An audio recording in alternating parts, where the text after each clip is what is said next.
In the middle of an impenetrable forest, darkness thickened over the ancient ruins.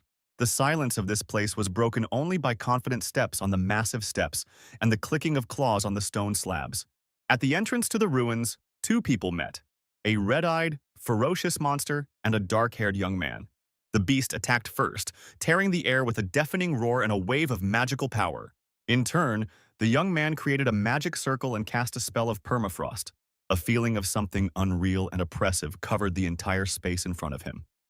The image of the goddess Ikva appeared above his head, and a stream of cold magical power rushed towards the monster, instantly freezing it into a block of ice. After a few moments, the darkness cleared from the ruins, and the dark-haired youth breathed a sigh of relief. In the main metropolis, the prestigious Hainer family rightfully occupied the topmost places of great magicians. The great mage and leader was talking to his third son, Shannon Hainer, about the latter's admission to the Obelisk Academy of Magic. The boy was considered a genius in his generation, head and shoulders above even his older brothers. So Shannon was full of hope and confidence in a wonderful future. But 2 years after entering the academy, everything turned out not as planned. The next test of practical training began, and the professor called the students from the list. The first to be called was Benjamin Samard. The professor advised the student not to be nervous and to do everything at his own pace, to which he replied that he couldn't do worse than Shannon Hanner anyway, so there was no need for him to be nervous. Unfortunately, this was true. For all his genius and power, Shannon was unable to use interactive magic. Magical interactive beasts were released onto the scoring field. Benjamin Samard, using a magic panel, was able to summon a flame protuberance in a matter of seconds and destroy the beasts. When it was Shannon's turn to take the test, the guy began to collect mana in his heart to form a magic panel. But everything happened very slowly, and the animals attacked before anything happened. The guy lost, the test was not passed. Feelings of pain and resentment rolled in waves.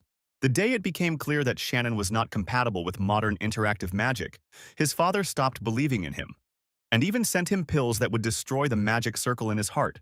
But the guy refused to accept them and decided to follow the path of traditional magicians, despite the fact that there was practically no information left on the teaching methods, and that was only on paper. After a day of school, Shannon returned tired and exhausted to his room, most of which was filled with mountains of books. Suddenly, his attention was drawn to a grimoire on the table, which was definitely not in his collection before. The book was leather-bound and rather worn. Taking the book in his hands and opening it, the guy saw that it was written by hand in a rather clumsy handwriting. The author of the book was Ribel Weitner, one of the greatest magicians of the past and the founder of the magic empire Weitner. The boy remembered that he often came across this name in memoirs as a child. Suddenly, the grimoire began to glow in his hands. The book slipped from his palms onto the floor, and the pages began to turn by themselves. At that moment, a voice sounded in his head, conveying Ribel Weitner's thoughts about magic and a warning that the book would only open to someone who looked like the author of the book. The content of the story became a new starting point in the life of the younger Hainer. The next day, Shannon was eating breakfast alone in the school cafeteria, as usual, when a male voice called him. The one who called out to him was named Jin Suvel. Despite his frivolous appearance, the guy was considered one of the best sorcerers in the academy, and the only one Shannon could call a friend here. The guy sat down next to him at the table, and they started talking. Jin reminded his friend again that if he was bothered or something was bothering him, the latter should not remain silent, but be sure to tell him everything. Then Shannon decided to share with his friend the strange book that appeared out of nowhere, and that the book essentially offered him to die as a magician, since the entry on the last page called for the destruction of the circle of magic in the heart. Later that evening, Jean came to Shannon's room to see the book for himself. But no matter how hard the guy tried, he couldn't open it. The pages seemed to be glued together. Having made sure that the book really did not give in to Jin, he advised not to take risks and just throw all thoughts about it out of his head. Assuming that it was just someone's evil joke, the guy went to his room, and Shannon picked up the book again and calmly began to turn the pages of it. Suddenly, he discovered that the book, which had previously only had the first few pages filled in, now had writing on another page. The voice became audible again, and it stated that using the mana circle in the heart, although a natural method, was only for ordinary people. This puzzled the guy and made him think that the traditional method might not be entirely correct. The book glowed even brighter again and hung in the air, and the voice declared that if the boy wanted to become Ribel's disciple and inherit his will and knowledge, he must first destroy the existing circle in his heart and create it anew in his head. After that, the book closed and fell to the floor, and the guy froze in fear, trying to comprehend everything that was said. It was generally accepted that mana, the source of magic, was destructive to the brain, and its entry into it could lead to mental disorders and even death. From the outside, these demands clearly looked like a call to suicide. Without coming to any concrete conclusions, the guy decided to go to bed. The next day, Shannon decided to show the book to the professor at the academy and ask him to check for any curses or oddities. The professor couldn't open the book, but he checked it anyway. Having made sure that there were no curses and for him it was just a book, he returned the volume to the guy and told him not to waste time on nonsense, but to put more effort into practice. Because the teacher was unable to open the manuscript, the boy began to hope that it was real and not someone's joke. Already sitting in his room in the evening, he tried to gather his courage. Shannon took out the very pills that his father had sent to destroy the mana circle. Fear and reluctance to give up magic consumed all his thoughts, and his hands shook. Plucking up his courage, Shannon swallowed the pills. As the mana circles attached to his heart began to crumble, an uncontrollable pain swept through his body. This pain meant to the boy that he no longer existed as a mage. Then he began to form a new circle in his brain, and as soon as the mana poured into his head, the pain exploded with even greater force. And then there was a feeling as if the guy had died and was floating in zero gravity. And around him the voices of the mana spirits were heard, and Rival's voice called him a student. When Shannon woke up in the morning, lying on the floor, he realized that he was still alive. Looking into the book, the boy saw that symbols had appeared on the empty pages. The voice of the magician addressing him appeared in his head again. The magician said that the book was called Idrid, which would help the boy become a great magician, that all the accumulated wisdom, all his knowledge contained within these pages, now belongs to Shannon as his direct disciple. At that moment, tears of relief flowed from his eyes, and the guy burst into tears. Sitting at the lecture, Shannon listened to the teacher with half an ear, immersed in the open notes of the book, learning more and more new and interesting things with each page, including the fact that mana has its own will, and for most people into whose brain it entered, a conflict of two consciousnesses occurred, which led to negative consequences. But Shannon's brain was not subject to the will of mana, and therefore was resistant to interactive magic, which was activated through the embedded chip in the brain. At this point, the teacher made an announcement to the class that there would soon be a midterm test, and the rules for taking it had changed. Looking at Shannon with a smile, the teacher informed him that from now on, anyone who failed the test would be expelled, and that this proposal came directly from the Hanner household. Later that evening, Shannon went into town to rent a simulation training arena. It was the best way to get a hands-on understanding of everything the book taught. Having paid for 1 hour and having the premises at his disposal, the guy began his training, calling 10 wolves at once. To pass the midterm test at the academy, it was necessary to destroy all the wolves in 12 minutes and 32 seconds.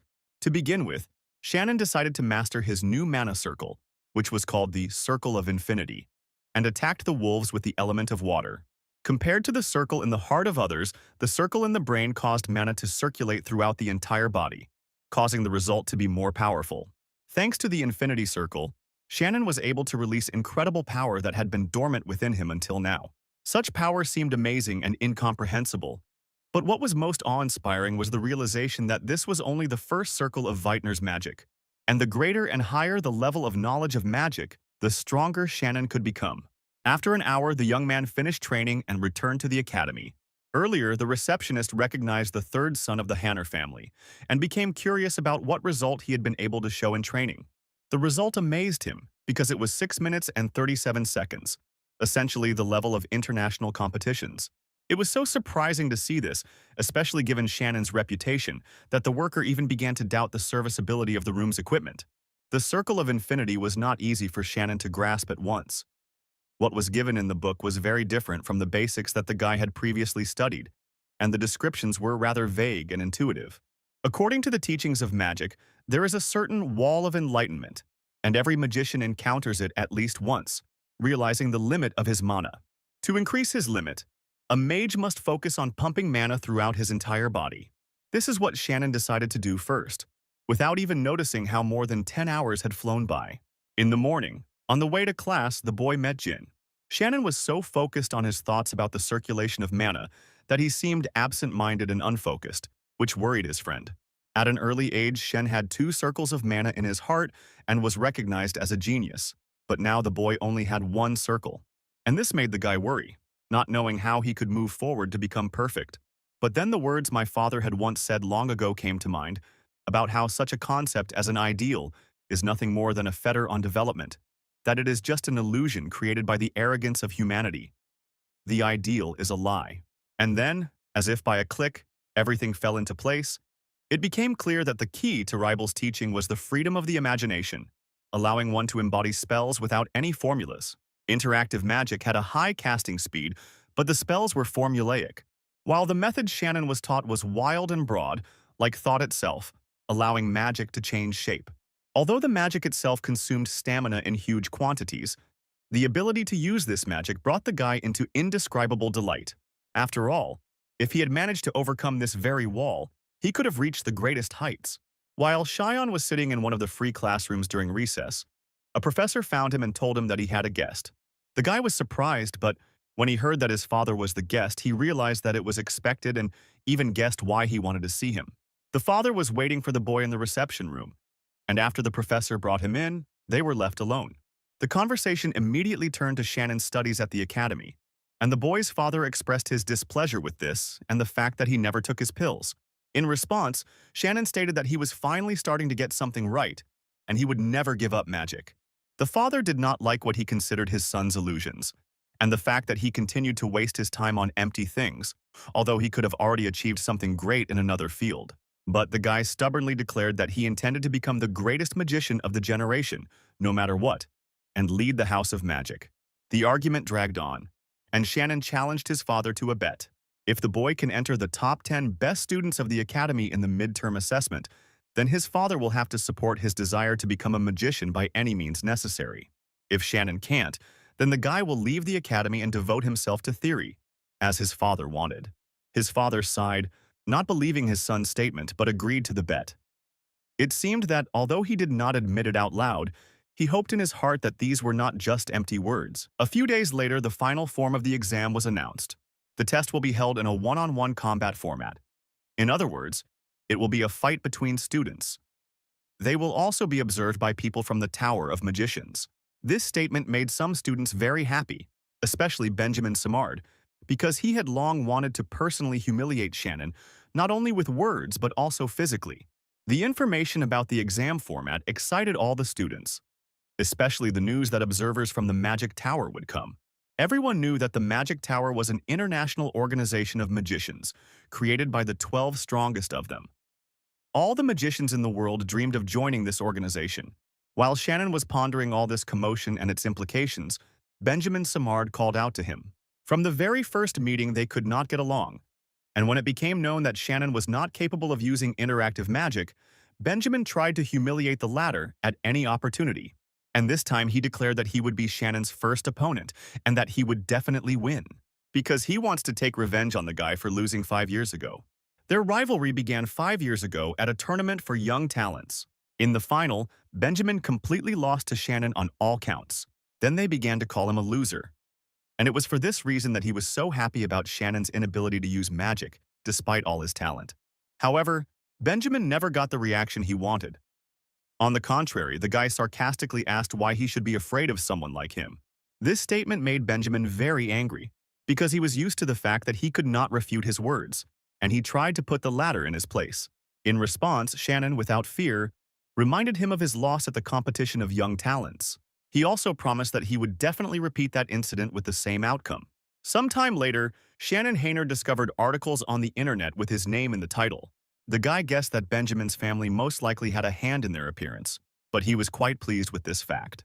After all, he had no doubts about his victory. And the more attention they pay to this, the better it will be for him. At that moment, the phone rang, and Shannon's father's number appeared. He called because he also saw these articles and asked why his son provoked their appearance. The guy honestly admitted that he wanted to attract as much attention to himself as possible during this test, since they had made a deal. The man could not understand why his son was doing this, because he was sure that the latter would lose. In response, the guy confidently stated that the people who already considered him incapable of magic were wrong, and he would prove otherwise. And first of all to him, his father, since his goal was to become the greatest magician in the world and the greatest head of a family in history. The conversation was not exactly harsh, but not very pleasant. In the end, his father clearly warned his son, "If you disgrace the reputation of the house, you will bear responsibility for the consequences." On the day of the midterm exams, everyone gathered in the arena. In addition to the students themselves, many spectators arrived, including journalists. When Shannon and Benjamin entered the arena, the latter began to provoke the guy from the very first seconds. Shannon just laughed at his attempts and thanked him for helping him demonstrate his genius as a magician. After all, he was going to defeat him with his first circle spells. The referee gave the signal and the fight began. The spectators around the arena froze in anticipation. Benjamin was the first to enter the battle, activating 2 fire spells at once and directing them at Shannon. The guy was able to easily dodge them, easily recognizing them as a third circle spell, Explosion. The guy didn't try to dodge the next one, and an explosion thundered in the arena. Benjamin was already happy that he was able to win this fight so easily. But when the smoke cleared, Shannon stood in the arena, unharmed, with a calm smile on his face. This shocked Benjamin so much that he was momentarily speechless, but then began to attack with greater force, summoning more magic panels. In response, Shannon also cast a spell and summoned water. It formed in the air in an instant, gathered into a shield, and extinguished all the fireballs. 2 people watched the fight from the windows of the VIP room. The man was greatly puzzled by Shannon's ability to summon water in such a short time, practically instantly. An attractive woman in glasses stood next to him, holding a tablet. In response to his remark, the woman addressed him as the master of the Blue Tower and asked if he had come to this exam, knowing that he would. Ken Barth, who has been a master of the Blue Tower for several years, replied that he did not expect this. He just saw an article about the guy on the internet, and he became interested in seeing him in person. The woman shook her head sadly and merely remarked that if his visit were known, there might be a great commotion. The magician himself understood this perfectly well, and therefore just laughed and stated that that's what VIP rooms are for. At that moment, someone's presence was felt outside the door. When the guest entered the room, Ken greeted him happily. In the arena, Benjamin continued to attack Shannon over and over again, and each time the boy easily repelled all his attacks and even attacked back. In the blink of an eye, he was able to form a wind spear. Since the spear was a first-round spell, Benjamin was able to block it. He was even glad that with his level he couldn't be reached. Suddenly, a spear of wind flew past, turned around and attacked Benjamin from behind. The wound could only be called a scratch, but the fact that Shannon was able to control the release spell was puzzling. And not only the opponent in the arena, but also those watching from the VIP room. Shannon stood proudly in the arena, showing off his skills to everyone. He suddenly shaped his spear into a bird, then split it into 2 and attacked his enemy again. The way he was able to transform his spell amazed Benjamin greatly. Not believing his eyes, the boy asked if such a thing was even possible. Shannon just laughed, doubling his spells once more, and advised him not to get distracted if he wanted to block this attack. 4 wind birds rushed towards Benjamin. By activating the magical barrier panel, the guy was able to block everything. After all, despite the number of attacks, they were still a first circle spell. Suddenly, one of the spears shifted its trajectory and struck him in the back. This broke Benjamin's concentration. The attacks followed one after another, and Benjamin came to the conclusion that this was not actually a spear spell, but a reverse cutter spell, the range of which was limited. And if you stay out of reach, the enemy won't be able to hit him from a blind spot. Noticing that his opponent was keeping his distance, Shannon just laughed at the guy's cleverness, and with a clap combined all the released birds into one. The cutters gathered together turned into a wind spear in the form of a huge bird, which attacked with incredible force. The ability to combine spells greatly amazed the guests of the VIP room. Ken Barth turned to the guest who had arrived earlier with surprise and asked him to explain this. However, Egan Hainer only remained silent in response. As the head of a respected family of magicians and a wizard of the 8th circle, he himself was puzzled by what his son was doing. It was only clear that the boy was ignoring all the rules for constructing the source code of spells. Each magic spell has set parameters and conditions of use that magicians know thoroughly. For example, the wind magic reverse cutter, on which Shannon's birds were based, did have a limited range, but the trajectory of movement could only be changed once per activation. Because of the predictability of spells, the battles of mages turned into a battle of wits and reactions. The main qualities were considered to be the ability to clearly predict the opponent's actions and immediately react to the counteraction. However, the guy's magical style completely ignored the spell's prescribed data and was completely unpredictable. Another blow from the guy sent Benjamin to the floor.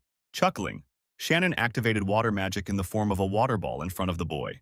And then, explaining that you can't underestimate the magic of the first circle just because you are a third circle mage, he attacked him in the face. With precise control over the shape of the spell, the boy formed a water ball around Benjamin's head. For safety reasons, all of the students' uniforms were enchanted with a magical barrier. Therefore, when they were hit by attack spells, the students would not suffer much. But in the case where the magic got inside the body and blocked the guy's airways, the barrier was completely useless.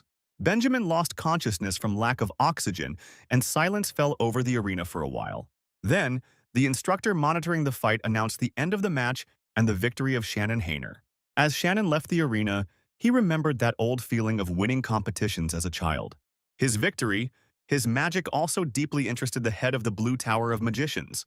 Outside the arena, Shannon was greeted with congratulations by Jean Suval. The friend was very excited about the guy's fight, especially the attacks he was able to carry out. He began to zealously pester the guy with questions about the training method he was using, since he was able to develop so much in such a short time. And what kind of magic was this? But he only grinned slyly and said that this magic was his secret. The next day, Jean found Shannon watching the news online. A video of yesterday's fight and an interview was posted. Then, reporters bombarded the guy with questions about what kind of magic he used, how he achieved such combinations, and so on. And suddenly, the head of the Blue Tower of Magic intervened in their conversation. He explained to reporters that it was the magic of a fourth circle spell. This spell allows mages to activate spells whose structure they have memorized, thereby reducing the activation time. But since it only allows the use of magic much lower than the user's level, it is not very popular and therefore not very well known. Shannon did not refuse this explanation, and at the same time the delusion of those around him that he had reached the fourth circle. The guy answered the question about the structure of the spells themselves, explaining that it is very easy to bypass the source code if you modify the formula yourself. He called such magic modified. Everyone realized that it was not easy to do, and in fact, the guy led to a revolution in magic. After watching the interview together, Jin stated with skepticism that he would never believe what the guy said there, but stopped the interrogation. His opponent tomorrow would be very strong, so he went to the dorm to get a good rest and prepare before the fight. The next day, Jin's fight took place in the academy arena. Shannon was there, of course, to support his friend, and he was also curious about the kind of tough opponent he would be facing. In the arena, facing Jin was a tall, blonde girl named Amanda Stewart, a young genius of the Divine Guardian's house. This house was different from others in that it was able to supplement its magic with the attribute of the moon. The girl activated the magic by summoning a large magic circle. Jin managed to set up a barrier, but it couldn't withstand the impact of the girl's magical wave and shattered into pieces. The mana strike was so powerful that the guy was thrown across the arena almost to the edge. The match was over and Amanda emerged victorious. All this time, Shannon watched the battle carefully, thinking about the characteristics of the girl's spells. It was clear that the combination of light and dark attributes created something similar to the moonlight. This combination gave its own special properties that did not fall into the standard characteristics of the source code. This made the guy seriously think about countermeasures. At that moment, Amanda, leaving the arena, turned her head towards the audience and met Shannon's gaze. After the fight, Jin was incredibly upset about the loss, and his boyfriend tried to console his friend. At this time, Amanda approached them. The girl admitted that Jin was a strong opponent, and the guys exchanged a few pleasantries. Then the girl looked Shannon straight in the eyes. She wanted to confirm with the guy whether he could really start doing magic. It was important to her. The thing is, Amanda and Shannon knew each other before they were enrolled in the academy. Their families are closely intertwined, and the children often crossed paths at various events. And their personal relationship could be described as a rivalry between two geniuses.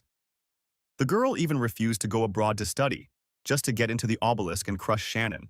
However, from the moment it turned out that the guy was not able to accept interactive magic, the girl never spoke to him. It was a hard blow to her that the opponent she had been so eager to defeat suddenly became a nobody. It was as if all her previous efforts had been erased. For the first time in 2 years, Amanda spoke to him, and the first thing she asked was if he had really learned to do magic. The boy didn't know whether to laugh or cry. Having answered her something like that it was true, but he was still far from her.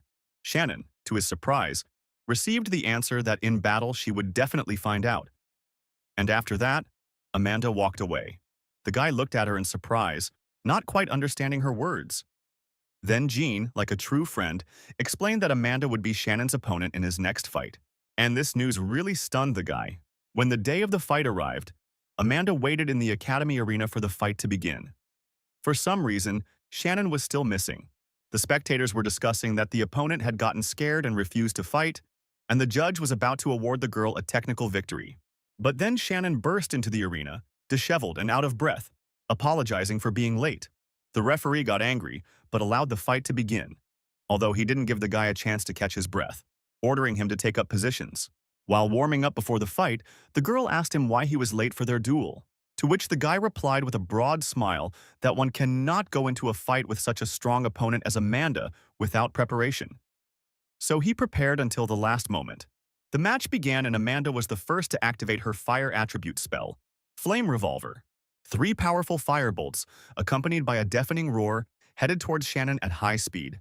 There was a feeling that no one could cope with them, but the guy managed to put up a barrier. All the fireballs crashed into a dense stream of wind. At that moment, the girl cast an Earth-type spell, activating the Earth Needles. The arena floor split, and spikes popped out right under the guy's feet. To dodge them, Shannon jumped into the air. Thinking that this was a chance and the guy would hardly be able to dodge in the air, Amanda activated an airstrike. But the guy seemed to be waiting for exactly this, casting another spell. A barrier appeared right in the air under his feet, on which Shannon stood quite steadily. Neither the audience nor the girl herself could believe their eyes. It was a reversible barrier that he used as a support. Standing high above the arena, the guy was as bright as the sun, literally blinding the girl's eyes. Expecting an attack from above, Amanda activated a protective barrier. Shannon hit him with all his might with a first circle spell, Airblade. The shockwave from the collision of the 2 spells threw the guy back, and he landed with one hand on the arena floor. The girl was just about to attack when she suddenly felt something strange. Her leg was tied to the arena floor with earthen bonds. At first, she didn't understand when exactly the guy did it, because there was no spell. And then she realized that it happened when, as he fell, his hand touched the arena floor. Without wasting any time, Shannon unleashed the next magical blast against his opponent. 3 water balls formed in the air and rushed towards the girl in the shape of dolphins. Having freed herself from the bonds, Amanda once again put up the 3rd circle air barrier, which was able to block all attacks. The girl even sighed with relief and smiled with confidence that she could handle it. Shannon was officially considered a 4th circle mage and used memorization magic for high-speed attacks. Therefore, all his spells, although unusual, remained only 1st circle. Suddenly, the spell literally fell on the girl's head and hit her from behind. Amanda immediately recognized it as a modified version of the air spear he used in the battle with Benjamin. Shannon was able to hide in the girl's blind spot, using the sun's light as cover. The fight, as the first time, was watched by people in the VIP room. These were also Ken Barth with his assistant and Egan Hainer. The leader of the Blue Tower discussed the boy's sequence of actions, analyzing each step. He highly praised how skillfully the boy used the spells available to him, and even recalled the nickname he had recently acquired, the most skilled magician of the 1st circle. But Shannon's father was still unhappy with what was happening, because despite the advantages the boy had earned in the battle, he was still unable to deliver the decisive blow. In the arena, Amanda recovered from the blow quite quickly and decided to use all her opportunities to express all her admiration for the fight. To confirm her words, the girl activated the moon attribute. This is a special magic of the Guardian House called Halo. A large, multi-layered magic circle formed above the girl. Then the guy was hit by a huge pressure of magical power that was emitted at that moment. A bright light filled the battle arena, engulfing everything in it. In the VIP room, Egan Hainer stood up from his seat and headed for the exit. For him, the battle was already over. But then the surprised cry of Ken Barth's assistant caught everyone's attention, and everyone looked at the arena. The light on it had dissipated. To the surprise of everyone present, Shannon stood in the arena as if nothing had happened, completely unharmed, with a fire-type magic circle beginning to form behind his back. In it, Amanda was surprised to recognize the magic of the 2nd circle, called Fire Volcano. The presence of this spell in the guy's arsenal could only mean one thing. Shannon Hunter reached the 5th round. The night before the fight, Shannon sat in his student dorm for a long time thinking about how he could win this fight. Amanda was a pretty strong opponent, and the guy, although he wasn't afraid to fight her, still wanted to do it later, when he gained some strength. Opening the book, Shannon found a new page with notes. The new formula required magical power to be poured into it, and when the boy did so, the book began to glow very brightly. The outgoing light literally swallowed the guy's existence, teleporting him to an unknown location. And when it went out, there was no one else in the room. When Shannon came to, he could see around him a certain office full of shelves with books. Suddenly, a female voice greeted him. Behind the guy there was a girl with very strange eyes who introduced herself as Alpha. She explained that she was the conductor responsible for testing the first page, which was hidden inside the book. Then, the guy realized that in fact he was not teleported, as he had previously assumed, but was transferred to a certain spatial dimension. Alpha continued to explain that the first test would test the receiver's intentions. If he successfully overcomes everything, he will be given access to pages containing information about the second circle.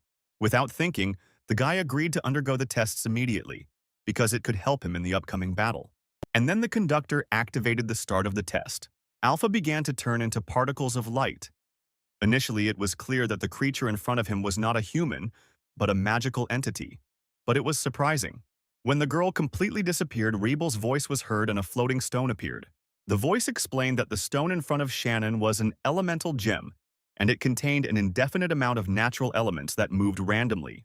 And its task is to set the final order of the mana in the chamber. Elemental gems always require a delicate approach and careful handling, as the elements they contain, when mixed, create chaos. The mana inside them is like a mixture of grains of sand, salt, sugar, and pepper, and the goal of the mission was to somehow separate all of this. To achieve this, one must master the technique of the mind. This seemed insanely difficult to Shannon, but also so interesting. The magician of the past transmitted this technique directly into the consciousness of his student, and the boy began to study it. It wasn't easy, because any extra fluctuation in mana would create a shockwave, and the guy would get hit hard. Time and time again the boy failed, again and again, until finally I was able to do everything perfectly, and the master's voice confirmed it. Waking up in his room, the guy spent a long time trying to figure out whether everything that happened was a dream or not. But when he looked at the book, he saw pages dedicated to the second circle of magic, the circle of resonance. When Amanda activated the halo in the arena, many thought that the fight was over. Even the girl herself was about to leave the arena, confident in her victory and regretting that the goal she had been chasing for so long was no more. But suddenly, unexpected events began to happen behind her back, which made the girl turn around in surprise and shock. Shannon stood firmly on his feet in the arena and activated the magic of the second circle. In his mind, the guy carried out the fusion of the first and second circles of infinity. By combining the elements of fire and darkness through resonance, the boy created magical hands that literally tore Amanda's halo apart, stunning everyone present. Even though her attack failed, the girl was happy because her target had returned again. Shannon, having summoned a fiery volcano spell, used resonance to give it the shape of a Gatling gun and opened fire on the girl. Amanda's defense failed and the girl fell to the arena floor unconscious. The guy dropped to his knees in exhaustion, and at that moment the stadium exploded with loud screams, and the referee announced Shannon Hayner's victory. In the VIP room, Egan Hayner was getting ready to leave again, and when the head of the Blue Tower asked him where he was going, he replied that he needed to fulfill a promise. Outside the arena, Shen felt like a squeezed lemon and was incredibly happy that no one bothered him or pestered him with questions. When the resonance synchronized with the first circle in his head, it helped him cope with Amanda's magic. And the magic control technique helped him decipher the structure of lunar magic. And while the guy was trying to comprehend everything, the master of the Blue Tower of Mages called out to him. Ken Barth invited the guy to talk away from prying eyes. The man wondered if the boy had already reached the fifth circle, since he had used a second-level spell in the fight. Shen denied this, and when asked how he used that spell, he explained it as a personal modification of the memorization magic. Then Ken wondered if he was really able to upgrade such magic or if he was hiding something. Of course, this statement was so surprising that it was easier to believe that an 18-year-old boy could still reach the fifth circle. Neji was able to overcome the shortcomings of this spell, so the master used his red eye ability on the guy. After some time, Ken Barth calmly released Shannon and confirmed that he really had not lied about the fifth lap, and assured him that he would deal with the journalist himself, and that the guy should go and rest until the next fight. Shannon sighed with relief. Ken Barth's red eyes were shrouded in mystery. It was believed that the mage could see the essence of mana with this ability. Although they could not solve the boy's mystery, Waitner's magical style was his greatest secret, which he could not reveal to anyone. A little later, Shannon had another fight which he, of course, won. Outside the arena, Amanda called out to him. The guy was surprised, as he did not expect her to come to normal so quickly. The girl asked if they could discuss something after the finale. From the outside, it might even seem that the girl was trying to confess her love. But Shen immediately understood what she really wanted and suggested going to the waiting room to sort out their entire fight, which made the girl incredibly happy. At the same time, on the wide screen in the building of the subsidiary office of the Magic Tower, a young woman watched Shannon's interview with irritation. Her beautiful face was distorted by an unpleasant grimace, and she was clearly not pleased with the guy's victories, even though he was her younger brother.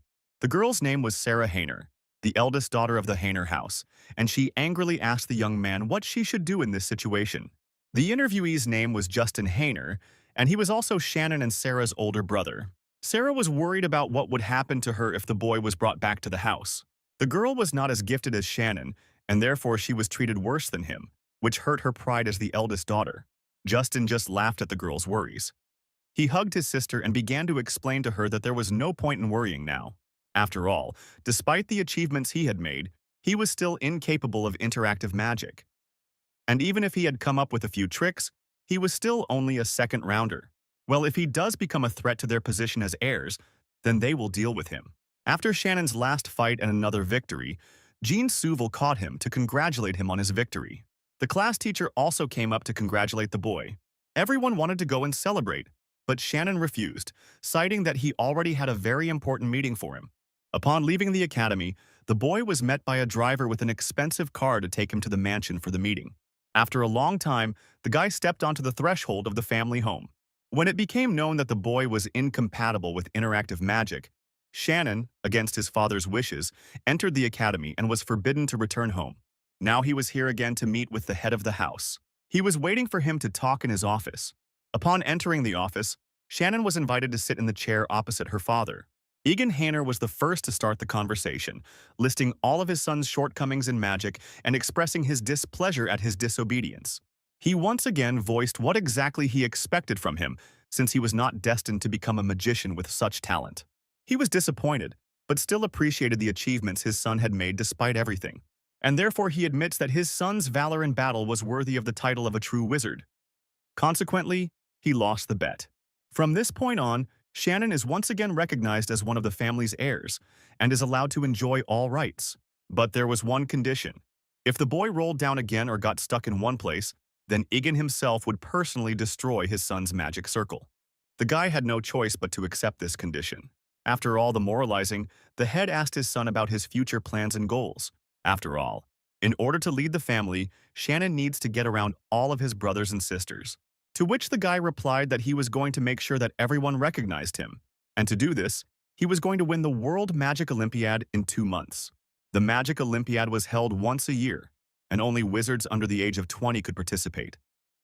The boy promised to win gold there. Their country had never been higher than second place before, and the silver belonged to the current leader of the Blue Tower of Magic, and the guy was going to break that record. Egan Hayner wondered if his son realized how impossible this task was. To which Shannon confirmed that he was aware of everything and was completely confident that he could achieve this. However, he would have a request for his father. He asked his father not to let his older brothers and sisters interfere with him until the competition was over. Under any other circumstances, Egan Hayner would hardly have done this, but here he agreed. By morning, Shannon returned to his dorm room to continue studying. Wasting no time, he immediately began searching for rival Whitener's next test upon arrival, but found nothing. The only thing that came to his mind was that he needed to pump up his resonance to the level of a second circle master.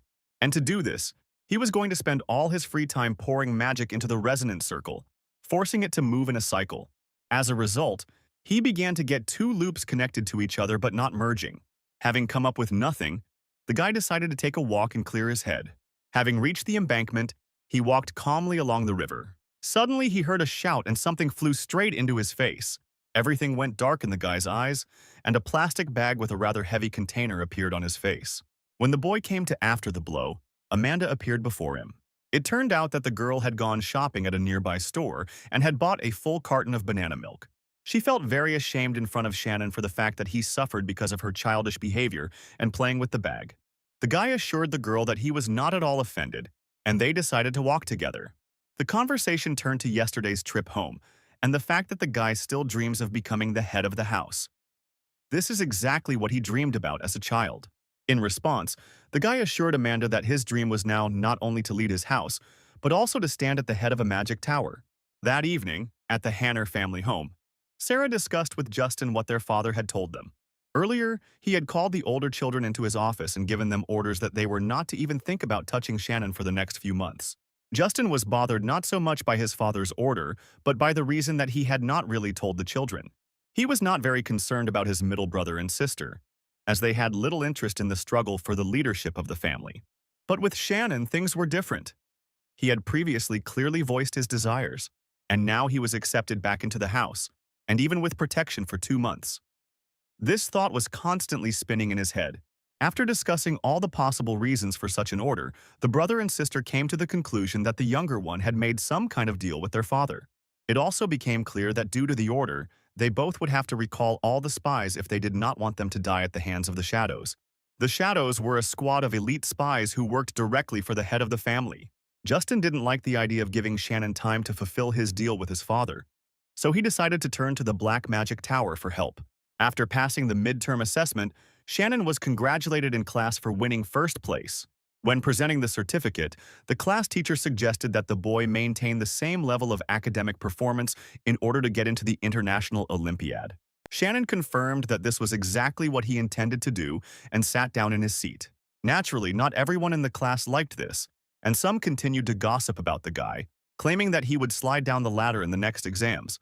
After class, Shannon and Jean were walking home together, and the guys started talking about their practice starting next week and how it would be nice to go to the gym. However, Jin chose to refuse the latter, arguing that it was impossible to go to the gym with his friend since he became incredibly scary during training. The amount of effort and dedication Shannon put into training on the machines truly scared the people around him. But the guy was very worried about the fact that during his training in the Waitner style, he completely neglected training, and their importance was also mentioned in the Magician's book. This was necessary to improve the circulation of the Infinity Circles. Later, he also went to the Magical Beast Arena to train with monsters. The result was the highest score, which could not but please the guy. Improving the physical body led to a faster reaction. But to move to the third circle, it was necessary to strengthen the circles of infinity, which Shen did at every free opportunity. It wasn't easy, but the guy decided to bring his synchronization with the circles to 100% in the near future. During one of his jogging workouts, Shannon was attacked from around the corner. This surprised the boy, as his father had promised protection from his elders. But when he saw that the attacker was Benjamin Samard, the boy was even more surprised. Shannon hadn't had any dealings with him lately, or even seen him at all. Shen couldn't help but tease Benjamin, making him even more angry. After all, the latter had always caused trouble before, hiding behind his family name. And now that he had lost to Shannon in the testing, it was easy to provoke the guy. Naturally, Benjamin fell for the trick and attacked Shannon with combat magic, which was strictly prohibited in residential areas. The guy had to take control of the crazed blonde and immobilize him. Security soon arrived and Benjamin was handed over to guard. Although he resisted, the surveillance camera footage was used as evidence, so Benjamin Samard could not escape punishment. The next day, a warning notice was posted about Benjamin's violation, but he was only given 10 penalty points. This caused some excitement at the academy. Benjamin Samard belonged to a rather influential family, which in turn made large donations to the academy. That's why the guy got off so easily in public. But the father personally scolded the boy over the phone, warning him that if the family had any problems because of him, he would be held fully responsible. After such a conversation, Benjamin was so furious that he smashed his phone. However, he never admitted his guilt, shifting all responsibility to Shannon and throwing a tantrum. It was then that Instructor Smith approached him, and instead of calming the guy down or explaining what he was doing wrong, he began to push him towards revenge. That evening, Shannon sat in his room, thinking about what had happened and texting his father. He wrote that in exchange for turning a blind eye to Benjamin's attack, the Samard family would give the Hanner family a share of their magic stone mines. Naturally, the Hanners were pleased with this. The Samard family needed to obtain an official title, and to do so they had to have good relations with everyone. Therefore, they were forced to make such concessions because the victim was the direct heir of the House of Hanner. The next day, Shannon noticed that the academy had increased security. And while he was looking at the innovations, Instructor Smith approached him. Under the pretext of reconciliation and congratulations on first place in the tests, the instructor extended his hand for a handshake. At that moment, Shannon felt a sense of dark mana. This led him to believe that Instructor Smith might be a representative of the Black Tower of Magic. The Black Tower was an unofficial group of criminals led by a mage who called himself the King of Black Magic. And if the instructor really belonged to her, then the guy was not safe at all at the academy. To understand what Smith was up to, Shannon decided to take apart the structure of the spell. And having understood it, he recognized in it the formula for mind control magic. Instructor Smith clearly wanted to cast this spell on the boy's mind. Due to the peculiarities of the body's constitution, the guy's mind had a high resistance to external influences. But to find out the goals, Shannon decided to play along and pretend to be hypnotized. Satisfied with the result, Instructor Smith began to express indignation because, although not seriously, he had to apologize to such a defective character. Then he ordered the guy to take the chip and always carry it with him, without asking why. The guy agreed with a blank expression. The instructor then demanded to know about the modification of magic that Shannon was using. Since the guy couldn't do this, he pretended that he had a severe headache.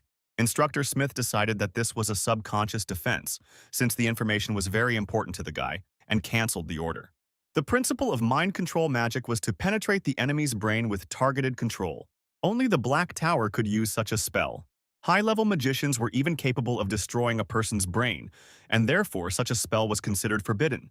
If the order involved a particular topic for the person, they might show some resistance to the control. Increasing the control in this case could result in brain damage to the person. This is exactly what Shannon took advantage of. And if the instructor gave up so quickly, it means they didn't need knowledge about modification, but something else. This upset Smith, and he promised to find out all this information later, when the main goal was achieved. He then stopped the magic, and Shannon pretended to wake up. The instructor showed concern on his face, as the guy seemed to have withdrawn into himself during their conversation, and advised him to get more rest. Shannon agreed, and they said goodbye and went their separate ways. Moving to a more secluded area, Shannon began to examine the chip. It turned out to be an illegal artificial intelligence chip. It was clear that the chip was given to the guy in order to frame him, making him appear to be a user of a prohibited product. Most likely, this was done in order to ruin the reputation that was beginning to rise. In Shannon's opinion, the instructor himself did not need this, although he did not get along with him. Therefore, it was done on someone's orders. The first person that came to mind was Benjamin Simard, but he was currently limited in his options. Therefore, there was a high probability that it was one of the older brothers or sisters. The middle sister, Nina, was not very interested in the struggle for power. The middle brother, Michael, did not usually resort to such methods, so Shannon calmly excluded both of them. But the older brother and sister were quite capable of this. To find out for sure, one could interrogate Smith, but then the Black Tower would not remain on the sidelines. Then the guy decided to contact the Blue Tower, directly to Ken Barth. Meeting with the head turned out to be not so difficult, but the guy was received very coldly. Ken was not in the best mood, but Shannon simply had no choice, since there might not be another chance at all. The leader was busy studying the unusual Mana Stone, and not everything was going smoothly in the research. Taking a quick glance at the object of study itself, the guy recognized it as an elemental Mana Stone. In order not to waste time and get back to research as soon as possible, Ken Barth hurried the guy to tell everything as quickly as possible. But Shannon was in no hurry to talk about the matter that interested him, since it was clear that in such a mood they would not listen to him seriously, and even more so, they would not help him. That's why he started talking about the Philosopher's Stone. This surprised and attracted Ken's attention. He even suspected the guy of spying, since the stone was discovered quite recently and even the name had not yet been made public. Then Shannon took out exactly the same stone from his bag, but this stone was already perfectly tuned for use. The thought that the boy himself was able to tune the stone shocked the chief so much that he even lost the power of speech for a while. It was astonishing, as even the famous Mana Stone mages from the Red and Blue Towers couldn't figure it out. It was very hard to believe that an ordinary student could cope with this. Ken Barth suggested that the guy was very lucky in this regard. Shannon didn't deny it and pretended that that was exactly why he came. Ken asked him to explain how he was able to set up the camera. Shannon replied that he himself didn't know how. It just happened that way. The chief didn't believe him, but promised not to interrogate him and asked to take a closer look. He was fascinated by the way the stone maintained all four elements in balance within itself. Shannon said he wanted to make an artifact out of it, no matter what shape it was, as long as it increased the effectiveness of elemental magic. Then the conversation turned to paying for the remaining materials, and Ken suggested sending the invoice to the boy's father. But he refused. It was clear that the guy wanted to keep the existence of such an artifact a secret from his family. The amount was not small, and Ken asked how the guy wanted to pay the bill in that case. Shannon suggested tuning all the elemental stones in the tower, and the master could observe the process. That is, he offered the method as payment. Naturally, Master Ken agreed. And then Shannon started talking about what he came here for in the first place. He showed the master the chip and told him how it came into his possession. He said that there were magicians from the Black Tower in the academy and asked for help in getting rid of them. It was late, and the assistant of the head of the Blue Tower drove the guy home. Already lying in bed, the guy rethought everything that had happened to him during the day. It was amazing to meet the stone elemental in the tower chief's office and get the artifact at my disposal. The conversation that had just happened came to mind again. Ken had initially been skeptical of the guy's words about the Black Tower. After all, the only evidence was this chip. But I still decided to believe and help investigate this whole situation. A few days later, Shannon was riding the elevator up to the upper floors where the restaurant was located.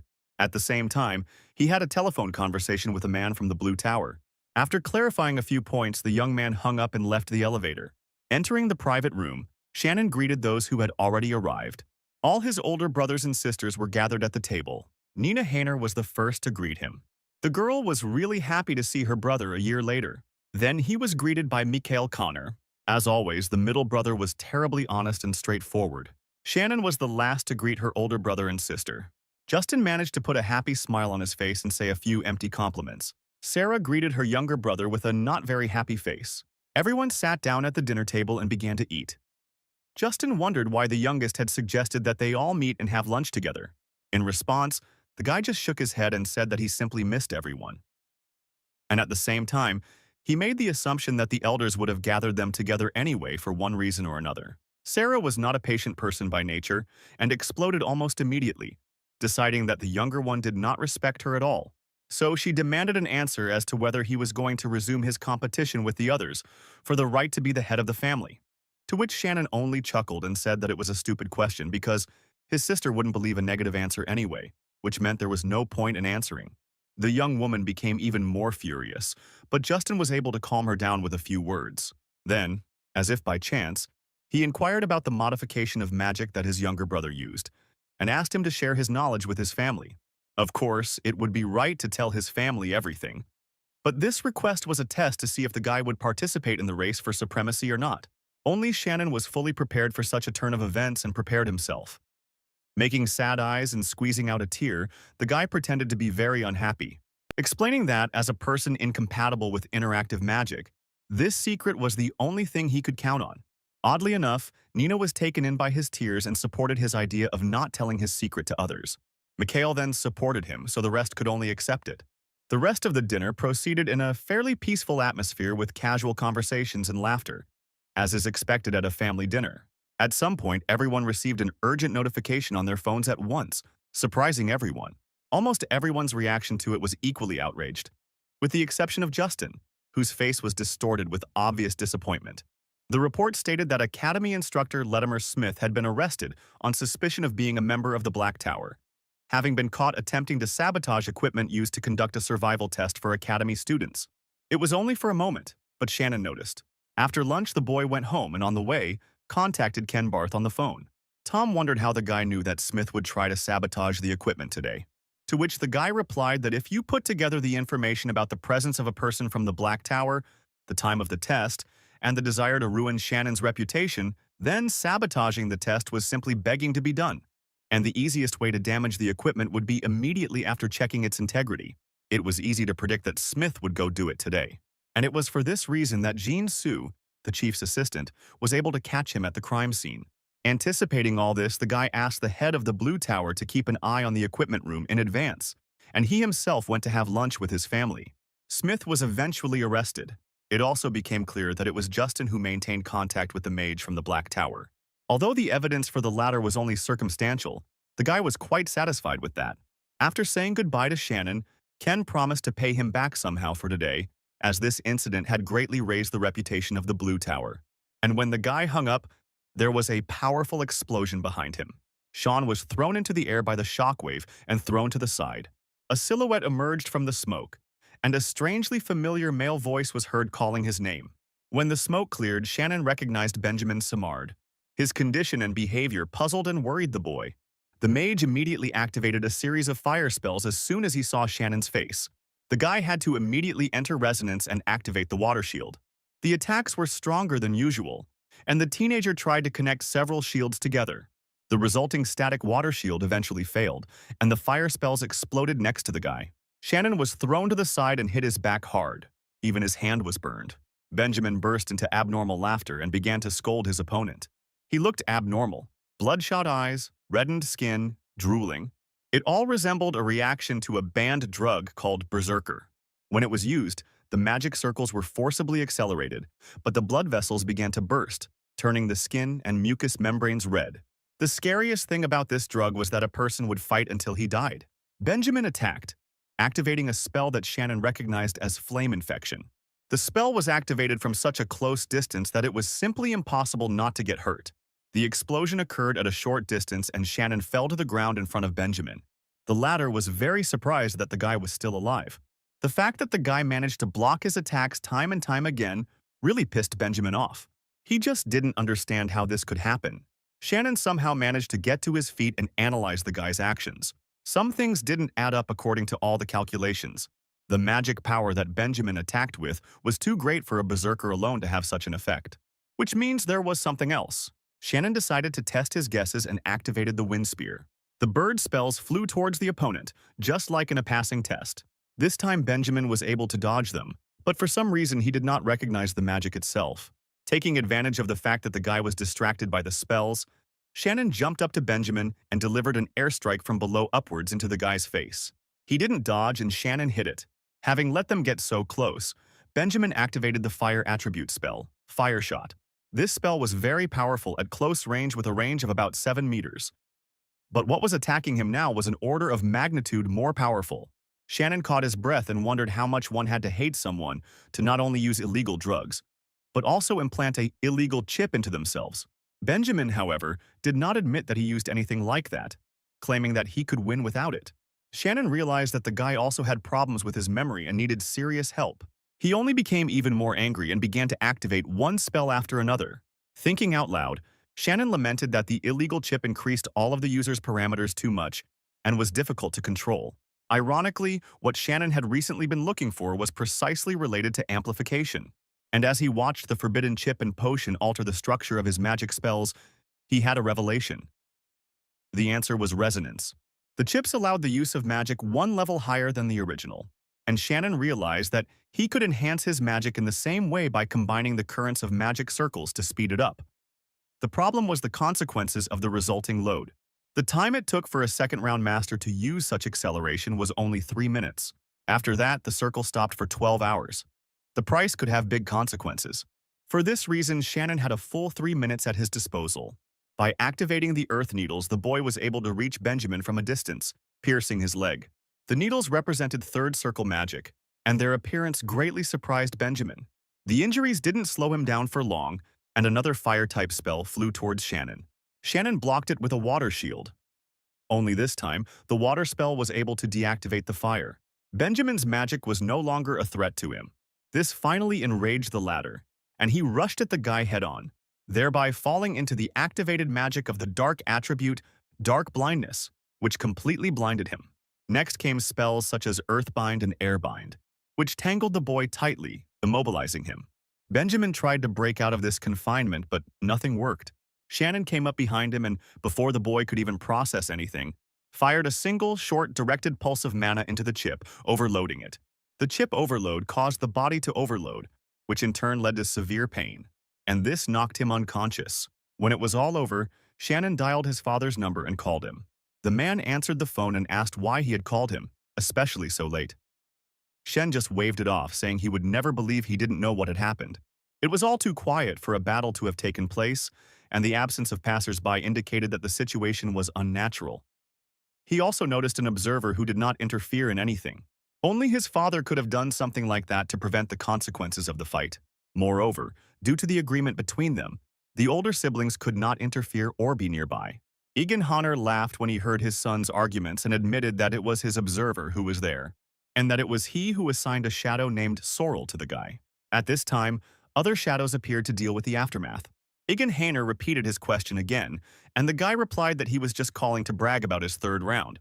This surprised the man and even made him suspect that his son was deliberately hiding the third circle, since there was no hint of its appearance. Shannon didn't deny it, but since he was only using lap acceleration, the third lap wasn't actually true.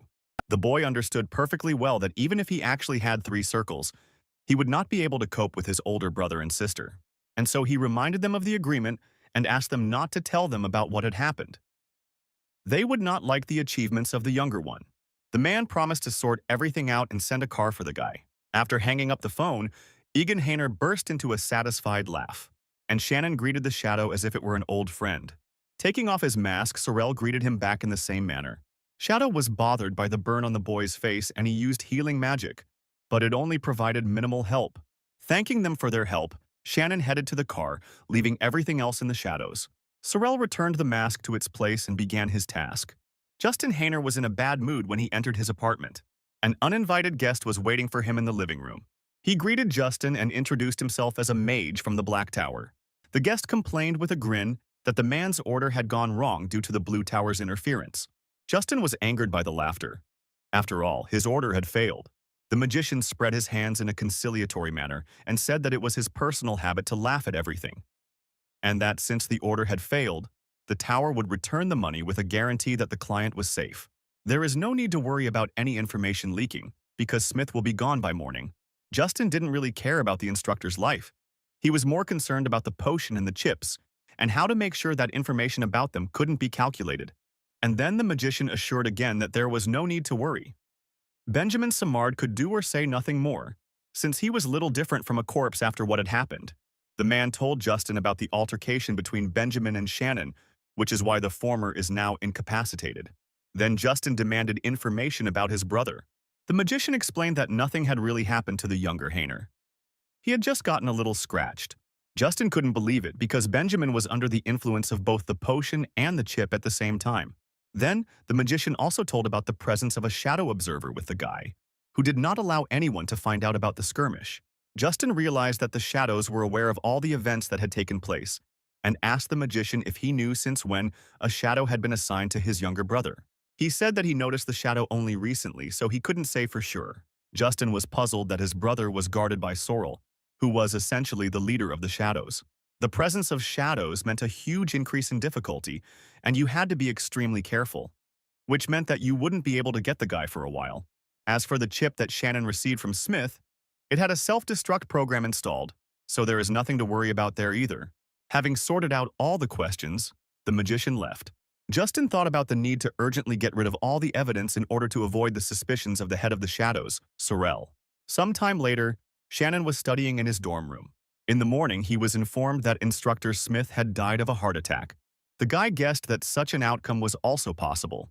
The only good thing was that the shadows had properly settled all the consequences of the duel. At that moment, a message came on the phone that the Simard family had paid 43% of the profits from their mine to hush up the matter. Egan Hainer was pleased, because it was a large sum even for their family. Then the guy turned his attention to the announcement of the Academic Magic Olympiad. There were 53 days left until it, and the countdown had already begun. The guy was even more pleased that the penalty time for using the acceleration of mana circles ended, and now it was possible to start training again. It was necessary to reach the third circle as soon as possible. Shannon poured mana into the book, and I was transported to its pages. When the guy opened his eyes, he found himself in an empty white space. He was met by a guide, just like last time. The entity introduced itself as Beta and the conductor of the second test. Shannon was curious to know the nature of the test, but he didn't say anything out loud. Beta continued to tell the story without the guy's words. The second page's test was to test one's mastery of the current mana circles. It was also said that if it was successfully completed, the next block of information would open, containing data about the third circle. This news made the guy happy. A special note from Beta is that there will be almost twice as many pages as in the previous block. But it also meant that the third circle was much more difficult to achieve. And then the magical entity announced the beginning of the test. After this, the voice of Ribel Weitner was heard in space, who began to talk about the second test.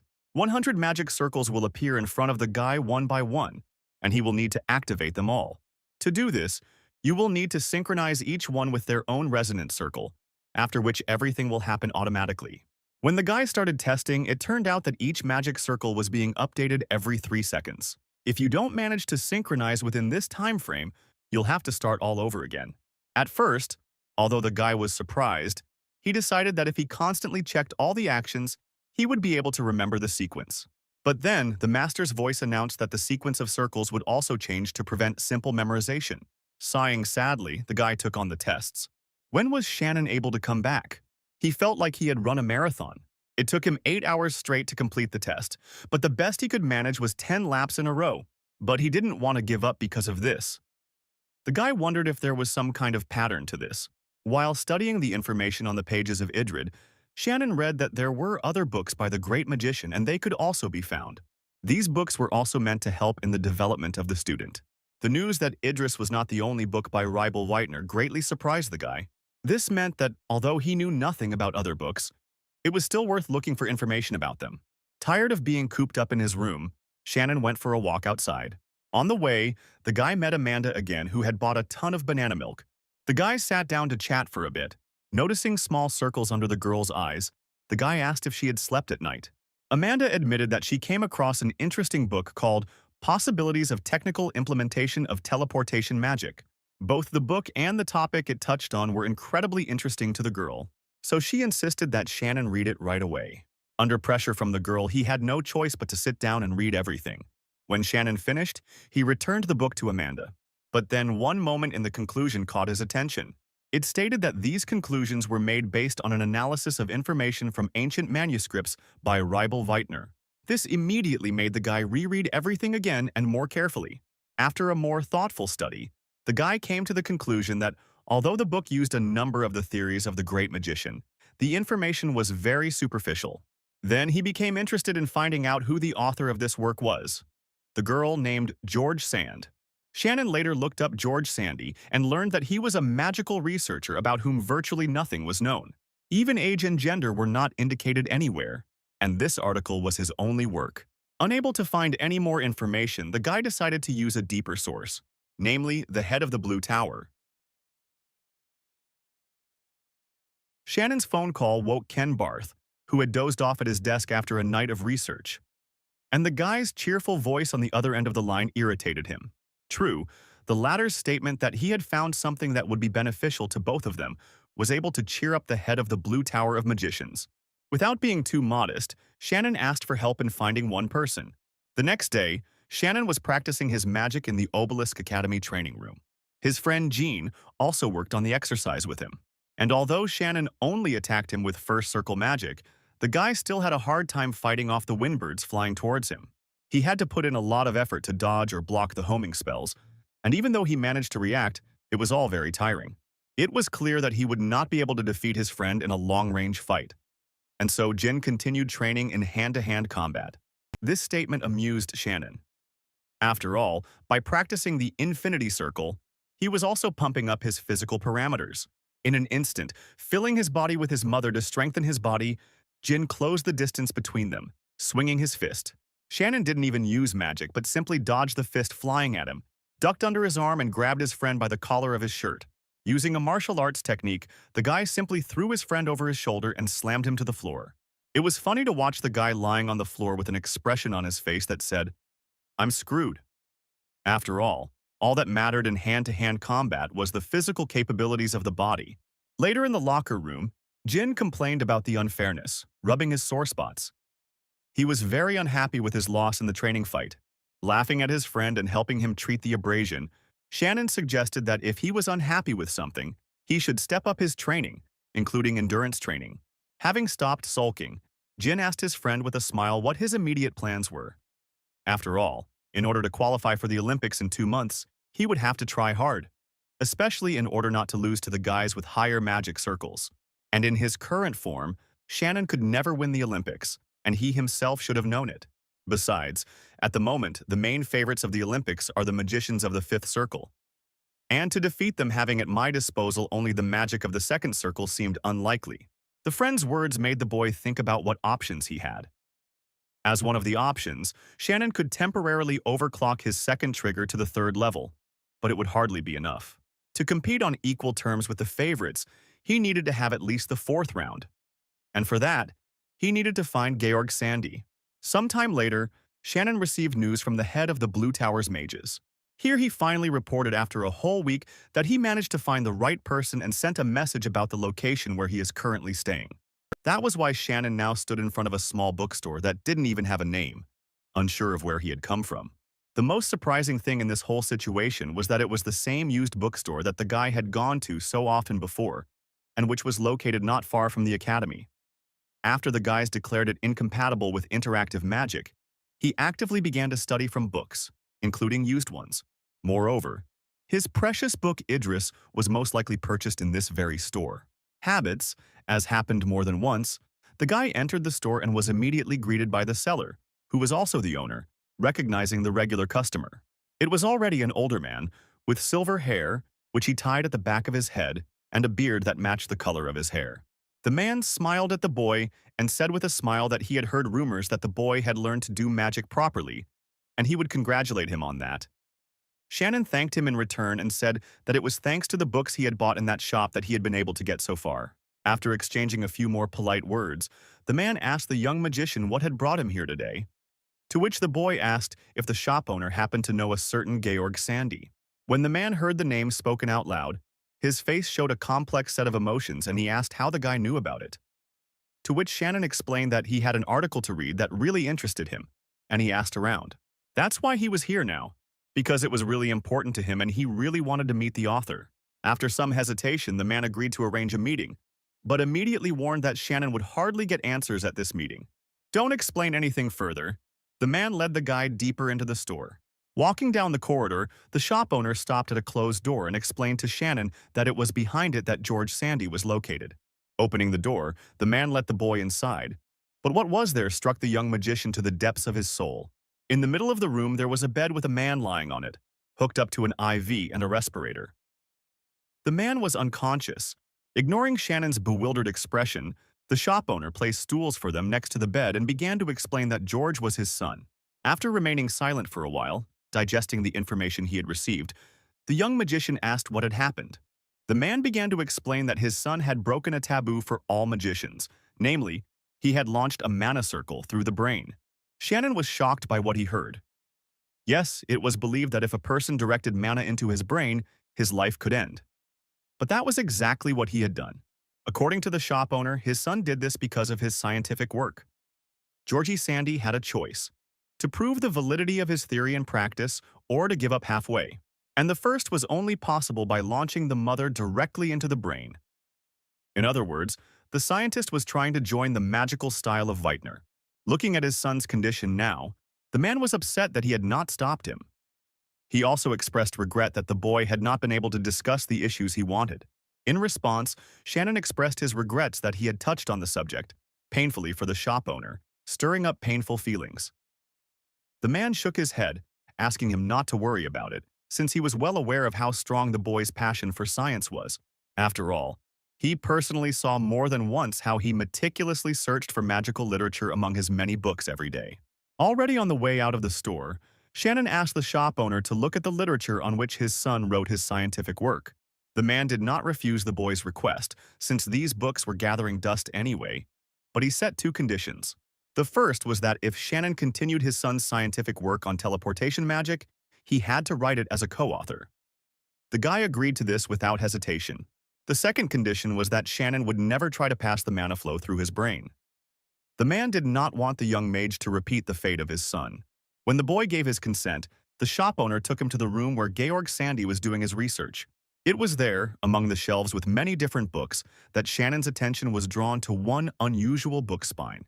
As if sensing his attention, the book itself tilted and fell from the shelf to the floor. Looking closely at the very luxurious hardcover version, Shannon thought that this book strongly resembled his Idrith. Picking up the book from the floor and carefully taking it in his hands, he turned to the owner of the shop, asking what kind of publication it was. Seeing the cover, the man shook his head and noted that this was the same book that his son always carried with him like a treasure. And perhaps it was in it that the answers to all the boy's questions were found. When he was allowed to take the book, Shannon slowly opened the pages, almost screaming with joy. After all, the first thing he saw was the familiar bad handwriting. And this handwriting was the best proof that this book was also written by Rabel Whitener, his teacher of magic. Hoping that there might be more books written by the great magician, he asked the man if he had ever come across any other books written in the same bad handwriting. The old man thought for a while, but then answered negatively. Realizing that he was already very lucky to have found another book by his teacher, Shannon thanked him and headed home. Already sitting in his room, the guy was thinking about how Idris had ended up in his hands. After a thorough search of Georg's library, he could not find anything written by the great magician. This made him sad, but on the other hand, the boy realized that he should be grateful for the fact that he managed to get at least one more.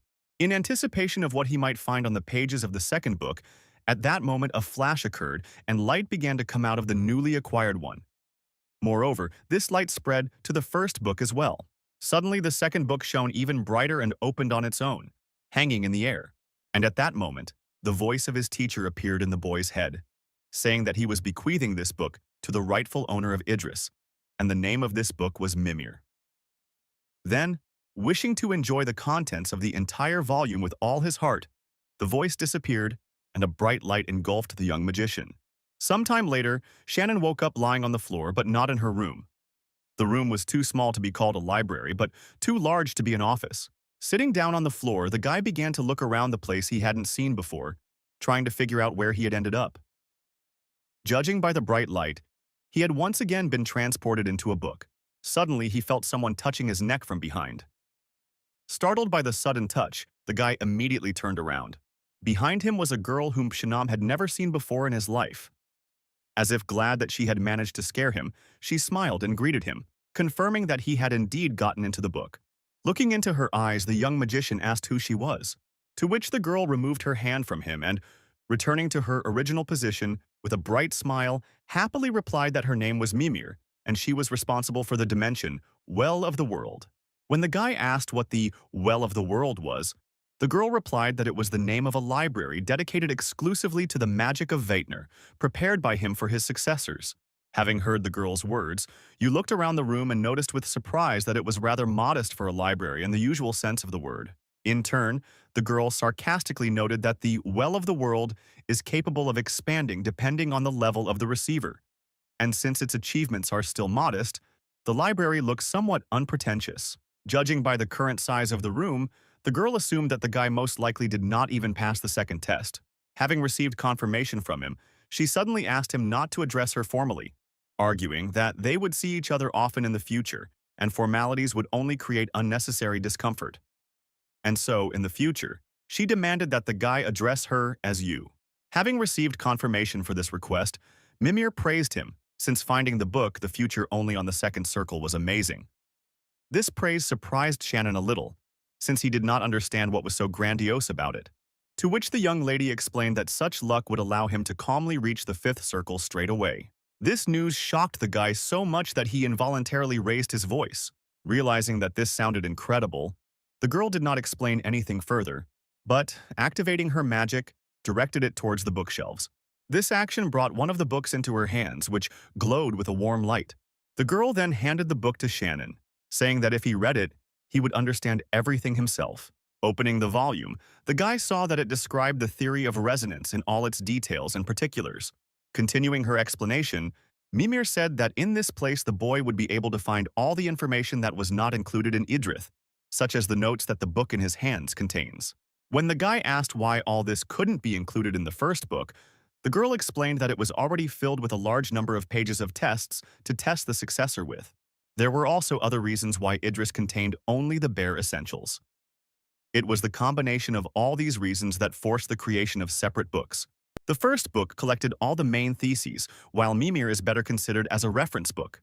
In other words, this book, which contained too much information, was intended for experts. And as Shannon expanded his achievements, the number of such books would increase. And this knowledge was awe-inspiring.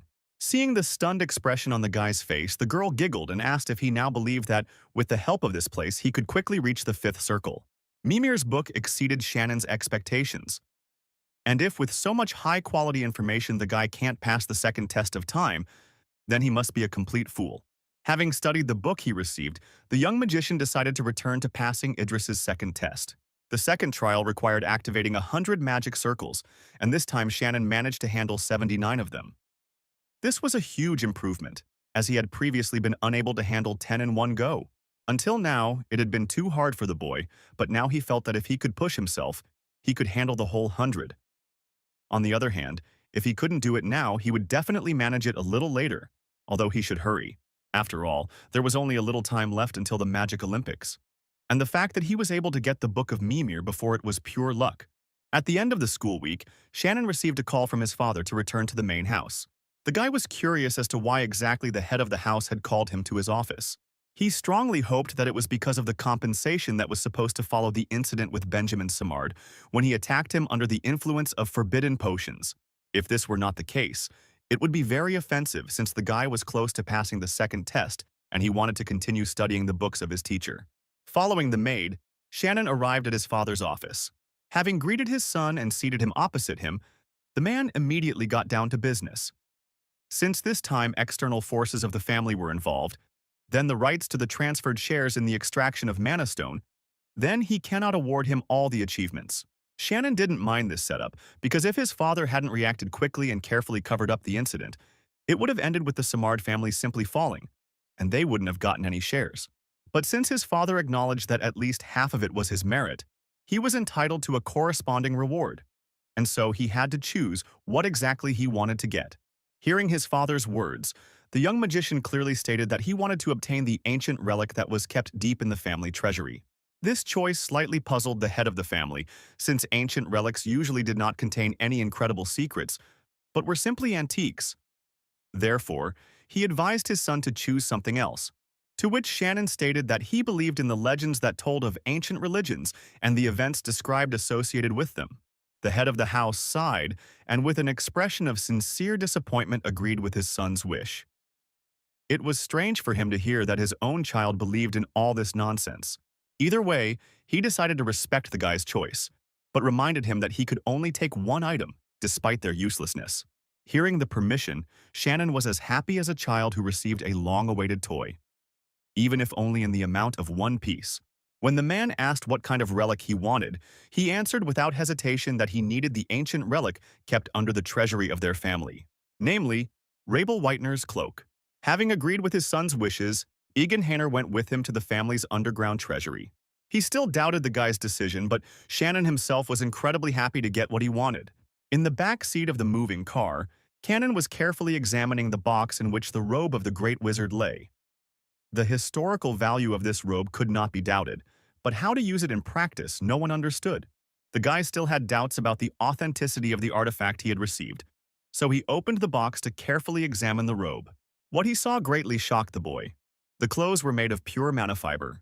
Mana cloth was a valuable material obtained from magical stones through special processing, and there were less than 30 craftsmen in the entire world who were capable of this processing. But the most amazing thing was that this cloak was made not partially but entirely from such fabric, and the technology itself was practically unavailable at the time of the Great Master. What Shannon held in his hands surpassed all currently known artifacts created from mana fibers, and the guy had never seen anything like it before. Sitting a little later on his bed in his room, the young magician looked more closely at the style of the product. On one of the robes, Shannon saw a florid inscription in illegible handwriting. Having already become accustomed to deciphering such scribbles, the boy clearly recognized his teacher's handwriting. And therefore, the robe was genuine. The design of the robe was somewhat strange, as it felt as if the outer and inner layers had been swapped. The specialty of the mana fiber cloth was that the outer and inner layers had to be developed separately from each other, and the inner layer had to improve the conductivity and efficiency of mana use, while the outer layer, on the contrary, had to reduce the conductivity to reduce incoming damage. But this cloak had the exact opposite design. For some reason, the outer layer attracted mana to increase damage to the mage, while the inner layer actually blocked it, reducing the power of outgoing spells. Shannon initially decided that the mantle simply needed to be turned inside out, but even then the structure of the inner and outer layers did not change places. This puzzled the boy greatly, because his teacher would hardly have made such a mistake, which meant it was done intentionally. It became clear why this artifact was simply left in the warehouse. Having failed to come to any conclusions, the young magician decided to seek help from Mimir. When the boy was transported to the Well of Peace, the keeper greeted him with a sweet smile. But when she saw what the guy was holding, her eyes widened. She hurried towards him with a surprised expression on her face. It was incredible to her that the guy managed to find the robe so quickly. And the guy guessed from her words that she knew perfectly well what this thing was. However, Shannon's remark that this bad guy was somehow strange greatly puzzled the keeper. After thinking for a bit, the girl figured out what the problem was. After all, the guy still hadn't been able to pass the second test, and until then she couldn't explain how and why this cloak was constructed that way. And it was precisely she couldn't. Not she didn't want to. The thing is that in the style of Waitner there is a special magic, which was called true. It was different from the magic Shannon was used to, which he had used until now. But the keeper could only tell the whole truth about this magic after reaching a certain level. And this cloak artifact is created to help create true magic. In order to get the required explanations about the artifact and the magic itself, the guy needed to get the fifth circle, or, to be more precise, mastery of the fifth circle in order to open the fifth page of tests. The path to the fifth circle was clearly not easy or fast, but it was worth starting with passing the test for the third circle, which again brought Shannon back to the 100 magic circles. But this time, the guy was determined to overcome this wall once and for all. After many hours of suffering, I was finally able to successfully complete the second test. When this happened, the voice of his teacher sounded in space, congratulating the boy on passing the test, and also said that he could begin creating the third circle of magic, the Circle of Resonance. Closing Idris, the guy breathed a sigh of relief. When he went through the test this time, he used the additional functions of the robe, and it greatly reduced the time. Earlier, when Mira explained that she could not tell about the mantle until he reached the fifth circle, Shannon wanted to leave the artifact with her for safekeeping. But the girl explained that it was for his own good not to do this, and that it was worth using him for her own good. These words confused the young magician, since the inner and outer layers of the robe were, and therefore rather delirious than helpful. This misunderstanding greatly angered the keeper, but she still explained that due to such a structure, the effect was achieved when the mana inside condensed.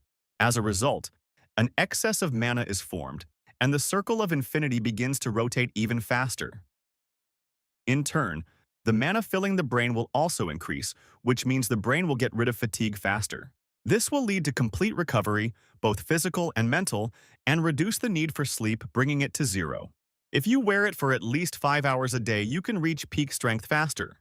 This news greatly impressed Shannon, as now he had more time to train, and this was especially important before the Olympics. And this was only one of the additional effects of the mantle that Mimir told the boy about. But it was enough to inspire the young magician and give him confidence that he would definitely reach the fifth circle as quickly as possible. The keeper also reminded that this method is only suitable for the successors of the great mage, and for ordinary people it is poison. And now, 2 days after the successful completion of the test, Shannon was currently trying to build a circle of interaction. The guy was close, but so far he hadn't succeeded. The third circle of the Whitener style allowed him to interfere with the process of creating other people's spells and interact with someone else's mana. To do this, it was necessary to be in perfect synchrony with her. When the young magician was going through the task of synchronizing 100 circles, it never occurred to him that the second test would serve as a support for the creation of the third magic circle. According to Idris's record, in order to create the third circle, the first and second must be in perfect harmony and connect with the surrounding mother, and then, continuing to use resonance, form a circle of interaction. Once again, gathering his thoughts, Shannon began to absorb the abundance of mana from the air, synchronizing it with the excess mana received in his body due to the additional function of the cloak. It felt like you were building a new house brick by brick. The absorbent mother found refuge in the body of the young magician, and it felt as if the boy could hear her voice, which complained that, although she was cramped, she was so warm that she did not want to go outside. It was as if particles of mana were running around and inside his body trying to dance in a circle. Shannon had to concentrate on the resonance to avoid failure again. Even with a very small coefficient of mana deviation, the load on the body increased many times, and he tried to reduce these deviations to a minimum. After some time, he came to consciousness from the feeling that something foreign was swirling in his body. This feeling made the guy understand that he was able to form the third circle of mana. To make sure of this, the guy activated all three circles one after another. And this inspired him so much that he once again set himself the goal of reaching the fifth circle as quickly as possible. The day of the combat survival test had arrived. It was a large-scale test that took place on large training grounds, usually in rocky terrain. The test lasts 32 hours and each student is given a special assessment artifact. The test was simply to hold out as long as possible in a zone that was getting smaller and smaller over time. True, this simple was only in words. The catch was that you had to survive not only the monster's attack, but also the other students. And of course, you had to earn points. Points were given for defeating both monsters and students, which is why Shannon had to hide in trees or stalk other players. Suddenly, he heard a scream and felt a flow of mana. The student who had been hiding in the forest rushed towards him with a scream, activating a fireball spell. Easily dodging the fireballs, Shannon dodged and attacked himself, aiming his fist at him. Slightly afraid of a direct blow, the boy set up a translucent barrier between them, and a triumphant smile appeared on his face, showing his confidence in his inaccessibility. When the fist and the barrier collided, Shannon used the much-acquired third circle of interaction. It was a good opportunity to practice using interference with another's spell. Touching the attacker's barrier, the boy began to rotate his mana circle, matching the resonance wave to the enemy's magic. His barrier was such a simple basic magic that there was no need to even check its formula. Using a first-tier spell called Earth Push, Shannon managed to synchronize his mana with the boy's, and his intervention destroyed the barrier. The destructive impulse was so strong that the guy was thrown to the ground and lost consciousness. Shannon was once again convinced of how incredible his capabilities had become, as he was able to easily weaken the core of the barrier of the second circle, which allowed him to break through with a simple Earth Push of the first circle. For defeating the subscriber, the young magician got points. The guy was very pleased with himself. Lost in thought about the possibilities of the third circle, Shannon had not managed to move very far from the last place of the fight, when he heard a rustling behind him. Reflexively managing to jump back and turn towards the noise, the guy saw how another fireball exploded where he had just been standing. Following the fireball, a multitude of animals appeared from the bushes, which the guy, to his surprise, recognized as bloodclaw wolves. Watching the beasts surround him, the boy thought they were attracted by the sounds of the recent fight. If it were an ordinary student with so many animals and so soon, he would probably be scared or give up. But for Shannon, it was just a gift, because it could bring additional points, necessary for first place. The wolves rushed forward at the same time with great speed. But after receiving the third circle, the young mage's physical abilities also increased, which helped him move and dodge, even without using magical body enhancement. Since it was an exam, observers monitored the process using cameras. Of course, everyone was being watched, not just Shannon. The instructors also took pleasure in noticing some of the other students who were also doing well in the survival test. But now, no one had any doubts about the guy's outstanding skills. Now he definitely didn't look like an amateur on the verge of being expelled. Right now, he was leading the rankings with an unrivaled result and a large margin.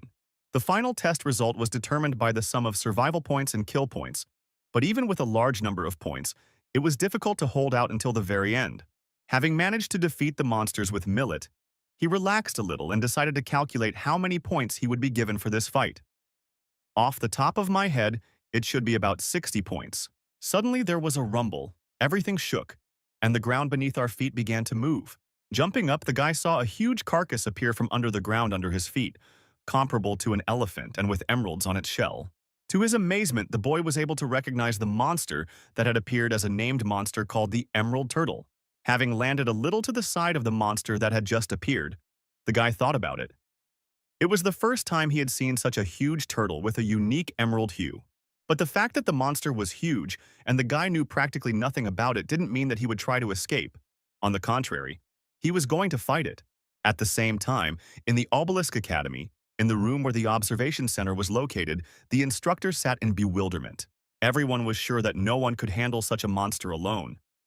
Even a genius like Shannon Hayner was still only a teenager, and in this situation, he most likely overestimated his abilities. The Emerald Turtle was a famous reptilian monster that was ranked 4th class, rank C. It had incredibly high defense and could also be called the natural enemy of all wizards. Her pressure was incredibly strong, and killing this creature would give a huge number of points. Of course, Shannon could not miss such a chance. The monster slammed its front legs into the ground like a bull seeing a red cloth. To avoid this blow, the young mage rose high into the air. Despite its size, the turtle moved quite quickly, especially its tail and tongue, and its speed quickly increased. Shannon tried to dodge the tail's attack, using the barrier as a support platform. But the barrier couldn't withstand it, shattering into pieces. And there was nothing surprising about it. After all, the Emerald Turtle was an opponent that not every six-circle mage could handle. While still in the air, the guy activated the second circle magic, Flame Volcano, strengthening it with resonance. The flame engulfed the monster, hiding it behind lips of smoke. But literally, a second later, the turtle appeared, having absorbed all the magical fire, which did not leave even a scratch on its shell. Without thinking much, Shannon took off running, wondering why the flames couldn't break through the monster's defense. After thinking for a bit, the young mage remembered everything he had previously read about this creature, including the fact that this monster spends most of its mother on strengthening its shell, and in order to break through it, you had to be a mage of at least the fifth circle. And then an idea came to his mind. After all, what was stopping him from also strengthening his body with magic? By infusing magic into his legs, he was able to accelerate. This helped him dodge the monster's quick tongue and tail strikes. But it couldn't go on like this for long. If this powerful force hit him, which could smash a centuries-old tree into pieces with one blow of the head, then there wouldn't be a wet spot left of him. And even if you run like this all the time, you won't earn points. It was necessary to fight. Finally making up his mind, Shannon took the monster's head on the barrier he had created. Naturally, a normal barrier wouldn't be able to hold the monster in place, so the young mage had to use resonance amplification. When he was a child, he read books about monsters and came across information that the emerald turtle has weak ligaments for the speeds it develops. Therefore, immediately after an attack, it loses mobility in order to endure the strain on the ligaments. That's exactly what happened when the turtle crashed into the guy's reinforced barrier. It was forced to remain motionless in place for some time, unable to use its fast dash or slashes with its tail and tongue. For Shannon, this was a chance he couldn't miss. Jumping into the air, the young mage activated the Ice Spear spell. Watching the battle unfold, the observers were shocked by the speed and strength that the guy demonstrated in this battle. An ice spear enhanced by the third circle of interaction can penetrate a turtle's shell. Earlier, dodging the monster's blows and running around the area, the mage tried to pick up the wave of magic that the monster used to strengthen its body. The ice spear easily pierced the turtle's shell. Confirming that Shannon had succeeded, a message was sent to his artifact watch about receiving 1,000 points. Shannon was absolutely delighted. At the same time, Egan Hainer was watching the live broadcast of this exam from his mansion. The head of the house was pleased with his son's performance. Of course, the boy was able to defeat the monster with third circle spells. And yet he could not resist asking his Shadow Chief Sorrel North for his opinion on what he had seen. He was also delighted with the young master's fight, but he also did not understand how exactly he managed to do it. He also didn't understand Shannon's behavior. Why would he draw attention to himself if he knew that his older sisters and brothers would be watching his actions closely, and what they saw would be considered a challenge? Egan Hainer just laughed at his question that the boy was doing it on purpose.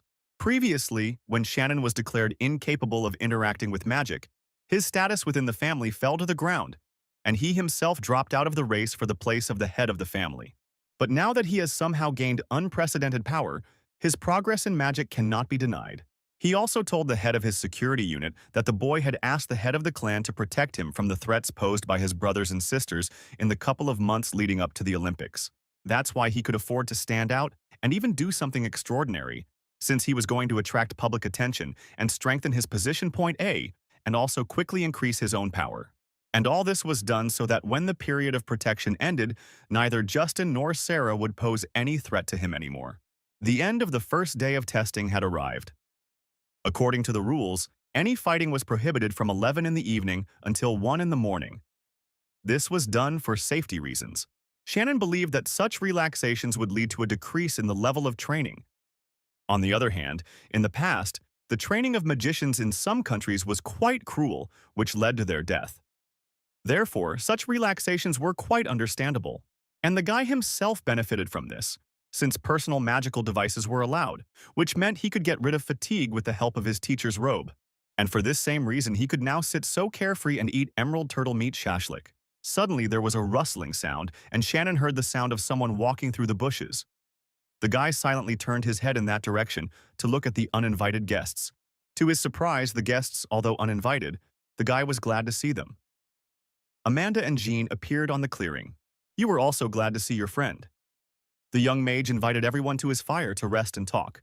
It turned out that the two had run into each other right before the break and even managed to have a little squabble. But since they were in a forced truce, they simply headed towards the fried meat. Physical exercise in the fresh air increased the appetite of young growing organisms, and eventually Shannon had to share his provisions. After taking a small bite, the mantis made the assumption that the meat they were eating was honey bear meat. This monster was a bear-like creature that lived in this forest, and its roasted meat had this most delicate taste. When the guy said no, the girl was very surprised. After all, in this region, only two monsters had meat suitable for food: the meat of the honey bear and the meat of the emerald turtle. All the others were either poisonous or had a disgusting taste. If it wasn't honey bear meat, then it had to be the meat of the second monster, and the girl found it hard to believe. After all, it was unheard of for a wizard below the 5th circle to be able to defeat this beast. Shannon then demonstrated the flame volcano spell to his friends, the 3rd circle spell that Amanda had used against him in the past. A huge flame flared up over the forest, filling the sky with a fiery tornado.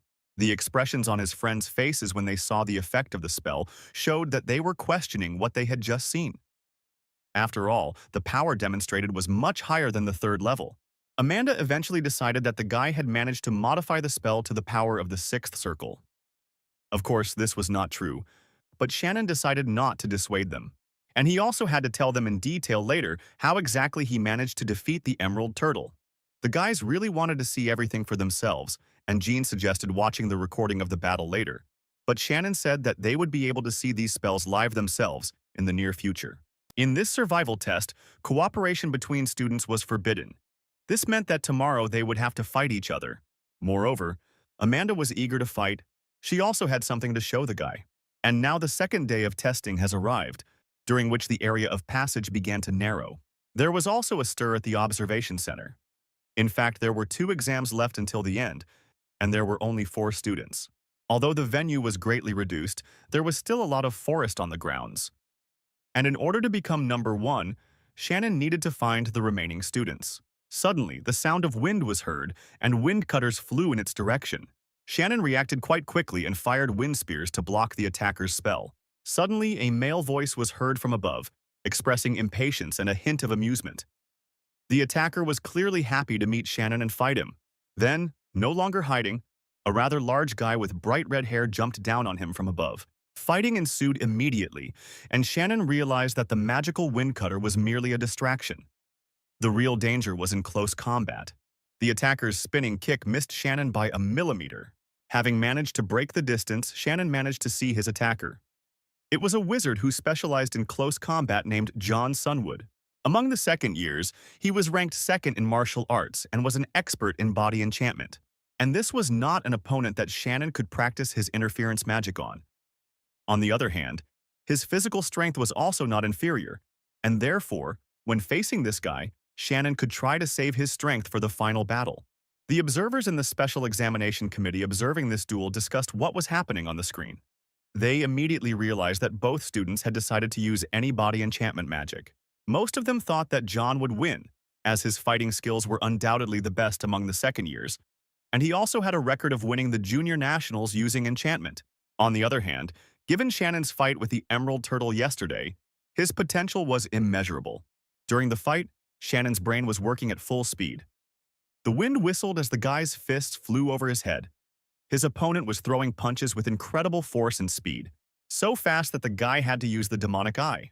By pouring mana into his eyes, Shannon was able to see how the flow of his opponent's mana was concentrated right into his fist. And then, he immediately redirected it into his knee, changing his center of gravity. This was called a death kick. Shannon and 2 managed to put up a barrier before the guy's knee had time to gain any momentum. The knee strike attempt was not very successful for John, but even so, the blow was very heavy. The barrier literally cracked before our eyes, and to pin down the enemy, Shannon himself destroyed his barrier. The momentum from its destruction threw John back. The gap in distance allowed Shannon to regroup, and also gave him time to charge his own fist with mana. Using the magical enhancement, Shannon tried to strike his opponent in the face with lightning speed. But he clearly didn't just wear the title of the best fighter for nothing. He literally reacted instinctively and blocked the blow. His fighting sense amazed Shannon to the depths of his soul. But it also scared him at the same time, because he clearly lacked common sense. After all, if he had used a flame throw disguised as a power attack at that moment, both of the enemy's hands would have received serious damage. And for some reason, his defenses were all the same type. With this manner of defending himself, the guy's armpits were left open, which Shannon took advantage of by delivering a simple feint there with an enchanted fist. There was a distinct crunching sound. It looked like Shannon had managed to break several of John's ribs with his blow. True, this did not stop the latter at all. It seemed that such pain only provoked him, forcing him to rush into the attack again. Shannon didn't know whether to admire or be horrified by this behavior. After all, if you rely too much on willpower, your body will quickly break down. Besides, a wounded body reacts much more slowly. The magician punched his opponent in the chin, and he didn't have time to dodge. As a result, John was thrown back and lost consciousness. And a message about the victory and the accrual of 100 points arrived on Shannon's device. The test was drawing to a close, and the area was shrinking more and more. With Shannon, there were 3 members left, meaning only 2 enemies. And when Amanda came out to him in the clearing, the guy was not at all surprised. The girl's gaze burned with determination to win at any cost. At the same time, on the top floor of the building belonging to the Honor family, 2 people were also watching the boys fight. Sarah was furious that her little brother was in the finals and she couldn't even lay a finger on him. If things continued like this, she would have no leverage over her younger brother at all, and he would fall in love with the heir again. And she could not allow that. Shannon's actions were broadcast live, meaning that anyone could see them, including their father. Unlike the girl, the second man was completely calm. Although he was already starting to get irritated by Sarah's hysteria, Justin Hayner looked away from the TV screen and at his sister, asking her to be quiet for a moment. The girl trembled and broke out in cold sweat from this look. It was obvious that she was sincerely afraid of her brother. After silencing Sarah, Justin thought about what was happening. Although Shannon was his younger brother, the way he took advantage of the situation, pushing his elders further away from inheriting the position of head, made him want to kill him. On the academy grounds, the test-based battle was in full swing. Amanda was using her family's secret techniques to the fullest, filling all directions with moonlight. After losing to Shannon in the exam, the girl re-watched all of his fights in order to know his abilities and not let herself be caught off guard again. And in order not to give the guy a chance to counterattack, she attacked with incredible speed and density. A lot of moon bullets were flying at the guy and he couldn't dodge every one of them. The fire was dense. The number of magic projectiles was much greater than in the first exam.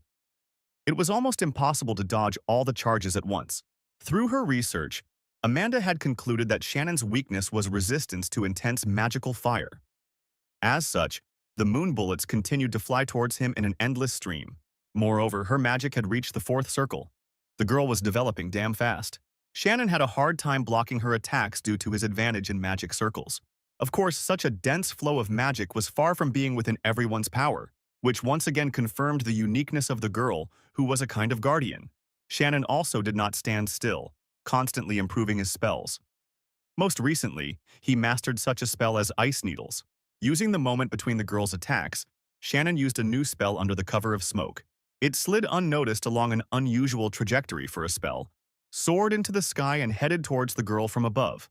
It seemed like it was going to hit her, coming from the blind spot, but Amanda easily blocked the attack without even moving an inch. By the time he got to his department, Shannon realized that the girl had mastered a magical technique called heart leading. Heart seeing was a secret magic of the noble French steward family. It was a special detection magic similar to the red eyes of the head of the Blue Tower of Magicians. And the current Amanda was a combination of all the strengths of the Divine Guardian's magic, such as range, power, and variability, with the signature detection magic of the stewards, making her an incredibly formidable opponent. Right now, Shannon saw the girl as a monster in human form, and in order to defeat her, he would have to give her everything he had.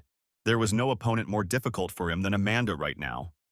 Up until now, Shannon had been unable to block all of her attacks, so he had no choice but to avoid them.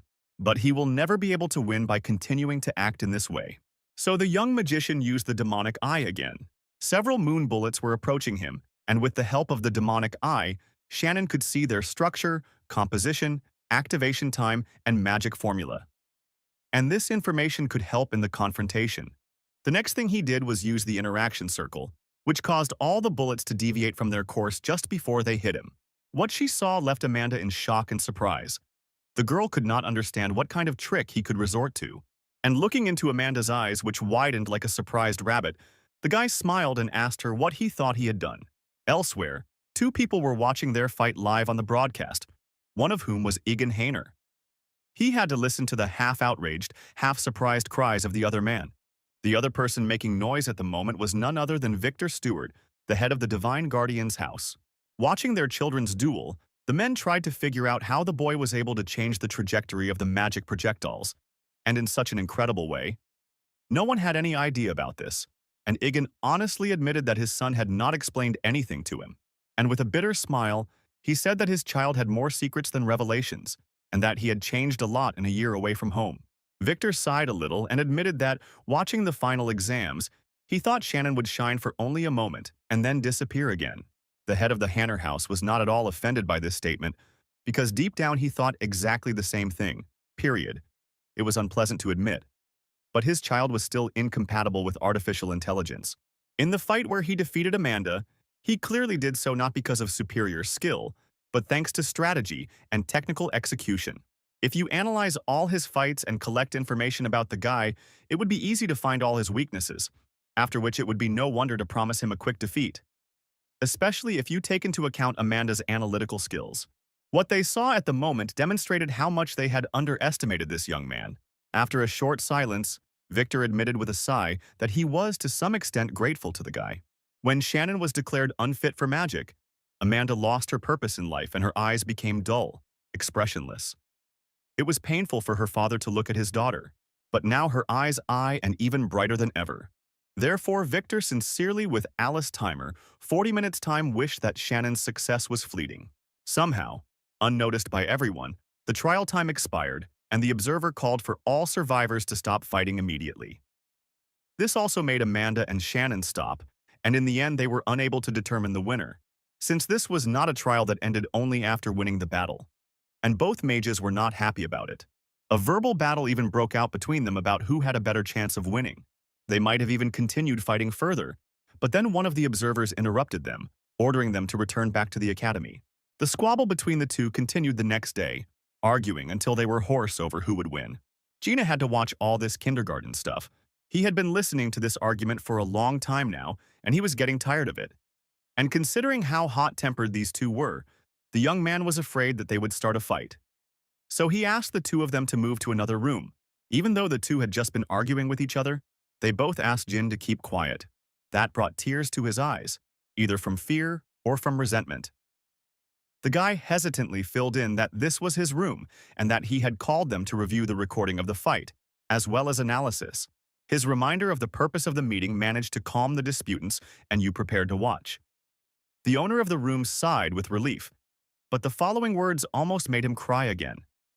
The guys wanted to watch the entire recording of the exam with their participation. All 14 hours, perhaps because he found the recording too boring, or perhaps because he was tired from the previous day, but Jin fell asleep before the end of the viewing. He slept sprawled out on the floor and seemed to be scolding both of them in his sleep. Amanda giggled, covering her mouth with her hand, and then muttered something about the guy being too kind and covered him with the blanket. She honestly thought the guy would give in sooner and run away somewhere, or kick them out, but the guy held on until the end, which showed him to be a good friend. In addition, the girl was surprised by some of his comments during the analysis of the fights. Shannon chuckled and confirmed that he was very lucky with his friends. This remark left the girl confused, and so she asked Shannon for forgiveness. Looking at her sad face, the guy couldn't understand what exactly she was apologizing for. And the girl explained that she was ashamed of the fact that she had pretended for a whole year that they didn't know each other. With a sad smile, the guy explained to her that there was nothing to apologize for, since he himself had rejected all attempts to communicate with him.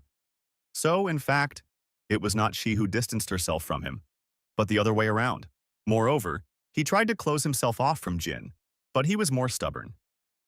He woke up and even got indignant at the topic of conversation. It turned out that he hadn't slept for some time. Chuckling at his friend's heated reaction, Shannon said he woke up just in time because he had something he wanted to show them both. Naturally, he wasn't going to tell them anything about Rabel Whitener's magic, but he did decide to reveal something to them. By concentrating the magic on his fingertips, he was able to activate a spell. And when it dawned on both of them what exactly the young magician had done, the two simply froze in shock. Amanda was especially amazed. She was able to recognize her own moonlight bullets in this magic. And for the genie, the real shock was that his friend could interfere with the formulas of magic spells themselves with his modified magic. Moreover, he can modify not only his own spells but also the enemy's spells. And in this he was helped by the magic eyes, with the help of which Shannon saw the structures of magic formulas. It was hard to believe because the owners of such eyes could decipher any secret spells of any secret school. In fact, there were no secret techniques in front of them. Shannon explained to his friends that he could only pull this off if he saw the original spell up close at least a few times. This was the reason he couldn't kill the Emerald Turtle with one blow, as he needed time to analyze the magic inside her shell. However, once he did, it was easy to break through her defense. Amanda's analytical skills were always at the highest level, and after hearing her friend's explanation of his abilities, she was immediately able to understand how he was able to change the trajectory of the magical projectiles that were directed against him. In the last match, Shannon focused only on the moonlight fields, and thanks to this he was able to read their shape. And if Amanda had used any other charms, it would have been much more difficult for the guy to deal with. Using only moonlight bullets was a big mistake on Amanda's part. Of course, such magic was not all-powerful. Shannon could only interfere with spells that he fully understood. And in a real fight, such luxury might not be available, so in most cases the formula's interference would be minor. Amanda wondered if it was possible to make a magic projectile turn 180 degrees and return it back to the enemy. The guy just shook his head and answered negatively. And while Amanda was pondering the difficulties of using this magic, Jean had a completely different question. Namely, why Shannon was openly discussing his most secret weapon with the two of them, especially Amanda, since he considered her his rival. His lack of understanding surprised not only Shannon but also Amanda. The guy was not just telling them about his magic, but explaining how to use his trump card. And all this was done for the sake of participating in the Magic Olympics. Hearing this, Jin's face looked so puzzled that one could put several question marks above her head. Seeing that his friend still didn't understand, Shannon began to explain, period. The Olympics weren't just a competition, but a team competition, period. There was a limit to what the guy could do alone. For this reason, he wanted these two to perform with him. Hearing his friend's words, John was happy on the one hand and upset on the other. He understood perfectly well why the guy needed Amanda on the team, but why he was needed, it remained unclear. He didn't consider himself strong enough to compete with third years. In the end, who would qualify for the Olympics itself? It was necessary to take the slot as the academy, which is claimed by students of both the second and third years. And he was not at all confident in his abilities. Shannon just smiled and told his friend not to worry, because if necessary, he would use all his powers, including the powers of the clan, to get him involved one way or another. Amanda also promised to help. Well, even she understood that interaction with Shannon's magic would be effective in any team competition. Whether it was a match where you had to steal the enemy flag or where you had to protect your magic stone, you were in the clear. After all, Shannon had other hidden cards. A little later, having finished discussing the test and future plans, already in his room, Shannon decided to visit Mimir in the world of the book. Having put on the wizard's cape, the boy plunged into the grimoire, and when he entered the space of the book, he saw Mimir lying on the sofa. Seeing the guy, she stood up and greeted him with the words, "He showed up later than she thought, period," and asked if this was accidentally connected with the fact that he did not take first place. The guy laughed and said that this couldn't be. And then he reminded the keeper of the conversation about how he was going to win a gold medal at one competition. The girl confirmed that she remembered this conversation and that it was connected with the Magic Olympiad. Then the magician said that he discussed this issue with his friends and also told them about his circle of interaction. This puzzled the keeper a little because he was going to master this circle first before telling his friends. It seemed to her that he told everything too quickly. And then she realized that the guy had coped with the task, but it was surprising that at such a young age he was able to master two circles at once. And while the keeper was in complete shock from the speed of his development, Shannon asked her to look for a book for him of the level of destruction. He was absolutely certain that the time had come to take the step forward to becoming a third circle master. While Shannon was in Mimira's space, morning came and the guy received a call from Ken Barth, the head of the Blue Tower. The man explained that he had seen the broadcast of his exam and was very surprised by everything, that he was able to defeat the Emerald Turtle alone. He was also impressed by the guy's fight with Amanda, who had already mastered the fourth circle, and the fact that the girl's moonlight bullet changed its trajectory at the last moment. At first, he thought the guy was using some kind of mana distortion fields, but upon closer inspection of the recording, he realized that was not the case. And now he was tormented by curiosity about how Shannon was able to do this. Smiling, the young magician just shrugged and said that he was not yet ready to share his secrets with anyone. Ken chuckled and said that the guy really didn't have to answer him, since all mages had the right to their secrets. But that didn't mean he wouldn't figure it out on his own. After this, the man explained that he actually called the guy because of those very elementary stones that they had talked about earlier. The fact is that the method of calibrating elementary magic stones, told by the earlier guy, was successfully repeated. At this point, all preparations were completed and production was planned to begin in the near future. And all the creators of the artifacts were already impatient to work with them. And since the guy's method turned out to be correct, they will be ready to work on the ordered artifacts in the near future. They even managed to check the materials for compatibility. Naturally, Shannon was happy about this news. But when the head of the Blue Tower was about to hang up, the guy decided to ask the man for one more favor. In the end, because of the incident with Professor Smith, the Blue Tower had to do another favor for the guy. So, without any hesitation, Shannon asked that at least one Blue Tower artifact creator join the national engineering team for this year's Olympics. Sitting in the Well of the World, Shannon told the world that he needed to fight the owner of the fifth magic circle. This was the condition set by the head of the Blue Tower of Mages. The services of the craftsmen who make artifacts, bypassing, are not cheap, period, and since the guy asked to provide such an expensive human resource for free, then the Blue Tower had to get something else in return. So if Shannon could defeat a fifth circle mage one-on-one, then Ken Barth would provide one. The head of the tower put forward such a condition because among the participants of this year's Olympiad, there will be several 4th and 5th round students. And since introducing his man into the national team would cost a colossal amount of money, in return, he demanded that the Magic Tower be able to increase its prestige by winning their team. And to do this, Shannon needed to prove that he had at least the slightest chance of winning. After hearing this story, the world asked the guy if he had any plans after that. After all, no matter how you look at it, in his current state, defeating a fifth circle mage would be almost impossible. Shannon himself understood this perfectly well, and therefore asked the head of the tower for a 10-day delay in order to take measures and prepare for battle during this time.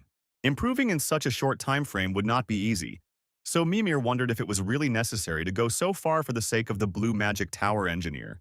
Shanam replied that this was indeed the case. In their country, only masters of the Blue Magic Tower could obtain artifact settings for the Olympics, and the artifacts made by ordinary craftsmen and masters of the Blue Towers differ by at least 10%. Moreover, only the masters of the Blue Tower are capable of attuning elemental mana stones. Hearing this, Mimir immediately realized that artifact settings could affect victory in competitions, which meant that supporting such masters would indeed be useful. Especially considering that in team battles, the effectiveness of artifacts would be even more important. In that case, the guys really should put in more effort to level up, which means it would be worth starting the 3rd page of tests. And the girls became interested in when the guy would get around to doing this. To which Shannon replied that he first planned to study all the books on destruction that the Guardians had prepared for him. Having made sure that the guy was serious about winning, the girl wished him luck and asked that when he decided to start the 3rd test, he should say hello from her. These words puzzled Shannon, and he asked if the girl knew who exactly was in the 3rd test. Dai just smiled slyly in response and said that it was a secret. Otherwise, it wouldn't be so interesting. On the upper floors of the main office, a banquet was taking place, connected to the magic clan of Hayner. It was organized by Justin Hayner, which led those present to believe that he would be the next head of the family. He didn't even try to dispute this, because he wanted to form partnerships with other large companies. Those present at the company's director's desk smiled broadly, spoke flatteringly of him, praising the achievements of the Hayner family. They even recalled that Shannon had recently stood out for his actions. It goes without saying that Justin didn't like this remark, but the man continued to praise the guy, telling about his impressions of what he saw on the broadcast. The way he single-handedly defeated the Emerald Turtle in his fight with Amanda were so impressive that one wanted to call the guy a genius. Everyone understood that Shannon's position in the clan was becoming stronger and stronger, and every time his younger brother was praised in front of Justin, the man's face became a little colder. He knew that the people around him were only saying this because they didn't consider their elder to be a rival. However, Justin didn't like it at all. As someone who had long been suppressed by his younger brother's talent, he carried the most dangerous burden in his position. And that's why hearing people praise Shannon was truly very unpleasant. At some point, the man couldn't take it anymore and left the banquet hall to clear his head a little. Standing on the terrace, Justin muttered a curse under his breath towards his younger brother. At that moment, more than anything in the world, he wanted Shannon to die.